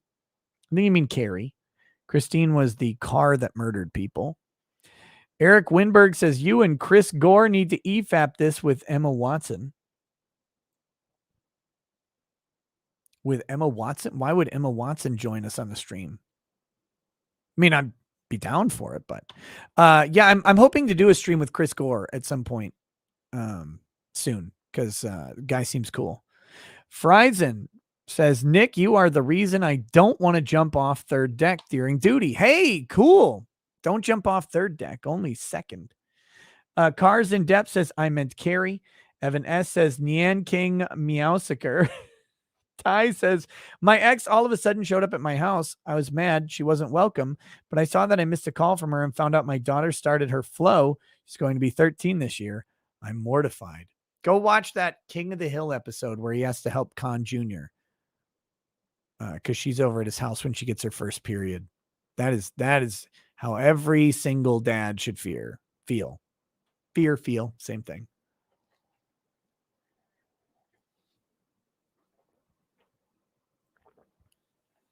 Okay. Shadow Fenrir says, on a 24-hour shift on staff duty, Army, on my birthday, while arguing with white knights over bounding into comics on Facebook, have a shot for me. Oh, shit. Happy birthday, Shadow Fenrir. You are in the lion's den there, buddy. I'll have a little more liquor for you. It'll make the Elden Ring run a little more interesting. Shit. This is for you, buddy. Ghost of Aces says, my parents always forced me to have perfect grades, but I'm soon to be unemployed, developed adult epilepsy, and from the epilepsy regularly stop breathing in my sleep. Take that, overbearing parents. Kyle Bogue says, turning red, I'd remake it about an effing wood chipper. NV says, should have never started letting them vote. Now we get period movies. Period pieces have been around forever, to be fair. Cars in Depth says, did you hear about the med student who deliberately botched a blood draw because patient mocked pronouns on her name tag on Instapundit? Yes, I did. Hopefully she'll be dealt with appropriately. That is, look, as a doctor, you don't get to have political opinions that are contrary to your patients. You just listen and do the care that you're supposed to. Everything else is a medical battery. Ethan Hall says, my mom's a psychologist, Nick. No joke. Sorry, brother. Hunter Biden's crack pipe says, sometimes a crack pipe is just a crack pipe. Ryu D says, you should see the Twitter reviews and reviews. Kinda X122 says, can we all just start calling these people who want to sexualize children what they are? Creeps. Like the same people we'd always get warned about in those stranger danger PSAs. They're creeps. I agree. They're fucking awful. Ryoji Mata says, several people at the New York Times have been convicted of cheese pizza, and I'm not surprised they gush about this. This is parents' responsibility. Cars in Depth says, could an animated kids movie about boys' first ejac get green-lighted? Yeah, Hollyweird sick enough, but feminists would object. Bad Dragonite says, true, they are monsters. Still remember my junior high class making a substitute teacher break down into tears her first and only day with just words. John Jackson says, fun fact, the Lord of the Flies scenario did actually happen to Aussie school kids. They all survived and had no problems. William Golding was a bellend. Maybe Australians are just fake. Have you considered that? Walter Deadman says, Spidey sense, more like something transmitted. Timothy Reaper says, Richards, hot pockets are gross. They're hard to get cooked right, and I'm not even sure they can even be called food, but I can't stop eating them. Cal L says, my son is gay. I think that might be true. Ghost of Aces says, who is your favorite Legion? Loyalist or traitor, or are you a filthy Xenos lover in 40K? I am not a filthy Xenos lover. I am and always will be 14th Legion, the Death Guard. Look, I like the Salamanders a lot. I like the Ultramarines a lot, but I think that the Salamanders lore just has me. I like the Vulcan Histan. I think he's cool. Nick F says, how 40K can prepare your kids for periods? Purge the unclean, blood for the blood god. Amchitrod says, epic parental advice. You should write a book, bestseller. That's true. I should. Wolfgang Deo says, I found a Facebook that matches what my wife's name would be with my last name, Cakes Legos, from last year when I sent a Lego set balloon bombing, which was never reported during World War II. Joe Ayami says, Mom passed today, took care of her for 18 years, never lost her positive attitude despite being quadriplegic, fought to the end. Cheers, Joe. Cheers. Know that in her passing, though, she's no longer bound by physical ailment or limitation. And may she fly free into the arms of the Lord. Bad Dragonite says, Nick, werewolves are inherently sexual. Okay, furry. Wolfgang Deo says, this woman, what do I do with her? Say hi. Hi, woman. Ethan Hall says, Nick, a toast to me getting drunk tonight as well. To Ethan Hall, get hammered, buddy. Alex Scott Thompson says, what's your beef with SodaStream? I had my own. I hate all these fucking devices that take up counter space. SodaStream. Oh, it'll save you money and be more convenient. No, it won't. It'll just be a pain in the ass. That's what it will be. It'll take up fucking space. You always pay for everything. And a SodaStream is no different. Oh, you got to get another CO2 cartridge. Oh, you got to put it on the counter. Oh, look, even if you got a tank of CO2 and an extension cable or whatever, that's even more space on the counter. Fuck all of it. I hate it. Sitting there like rolling the bottle around, like, because you don't want it to defizz your drink. If they just found a way to make you carbonate after the syrup went in, it'd be way better. Cynthia says, I'm only here for the menstruating pandas. Suck It says, did you see the White House left out a case for the leftist Supreme Court nominee? She gave a pizza lover 60 months instead of 84 because of disparities. And Zurindu says, did you hear about the fat studies program from a New Zealand university being mocked by Steven Crowder? Funny thing is, the head of the program ended up passing away due to being fat a few days afterwards. Yes, I did hear about her dying from being fat. That I did hear. And then finally, Roy Rat says, here's a fun one. Was the duplication of the laptop and passing around of its contents distribution of kiddie porn? Maybe not the copy given to Gaetz under investigative needs, but zoinks. I don't know. I don't actually know what all is on there. And then Host Soy says, did you already review the in-home dry cleaning appliance? I haven't reviewed it yet. So far, it works pretty well. It's not a dry clean. It's a steam clean and sanitize for shit that can't go in like a dryer or a washer. It's nice. It gets the job done pretty quickly. It's not too loud. So there you go. There you go. All right, guys. Well, that's the show. Thanks for hanging out. I'm going to go over on Twitch, play Elden Ring a little bit for the last time in almost a week, because I'm not going to really be able to play Elden Ring on the road. I think my Surface Studio laptop could actually play Elden Ring, but I'm not going to have an opportunity to do that. So yeah, I will see you guys. I'm going to try and do some sort of YouTube streaming while I'm gone, but I don't know what it will look like. I don't know when. I don't know schedules that I'll be able to do that, but we'll see. But yeah, other than that, I will be uploading some videos or having the editor upload some videos while I'm gone as well.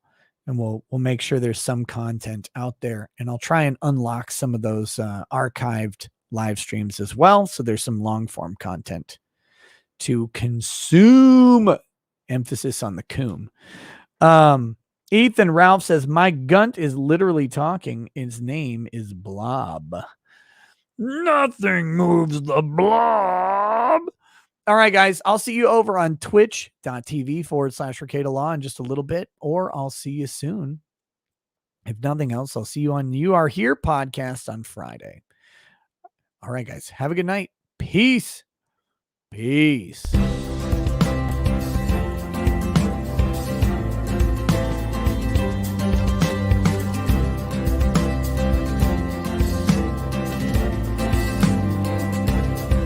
Oh, he drinks a fair bit, but you realize that it just helps get his noggin jogging along. With his glass by his side and his kids asleep tight, we'll hear some lost-plaining tonight.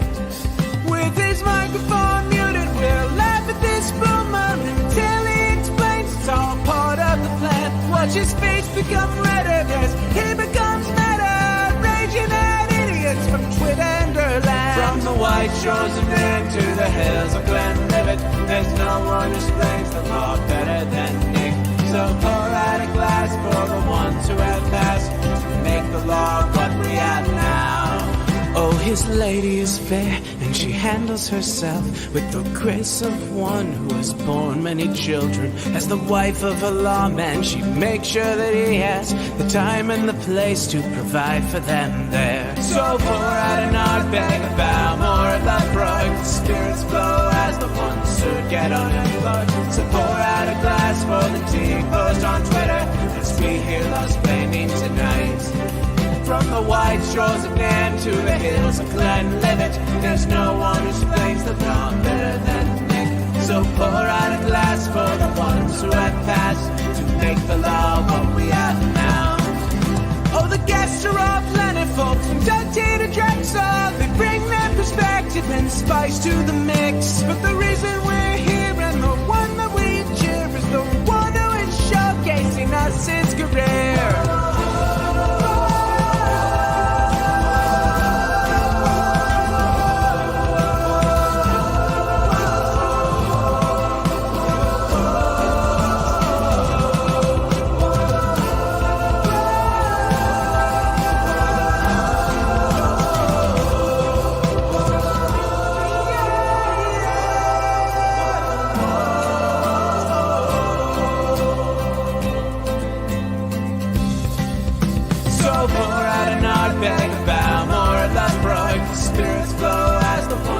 Get unemployed. So pour out a glass for the tea post on Twitter as we hear lost blaming tonight.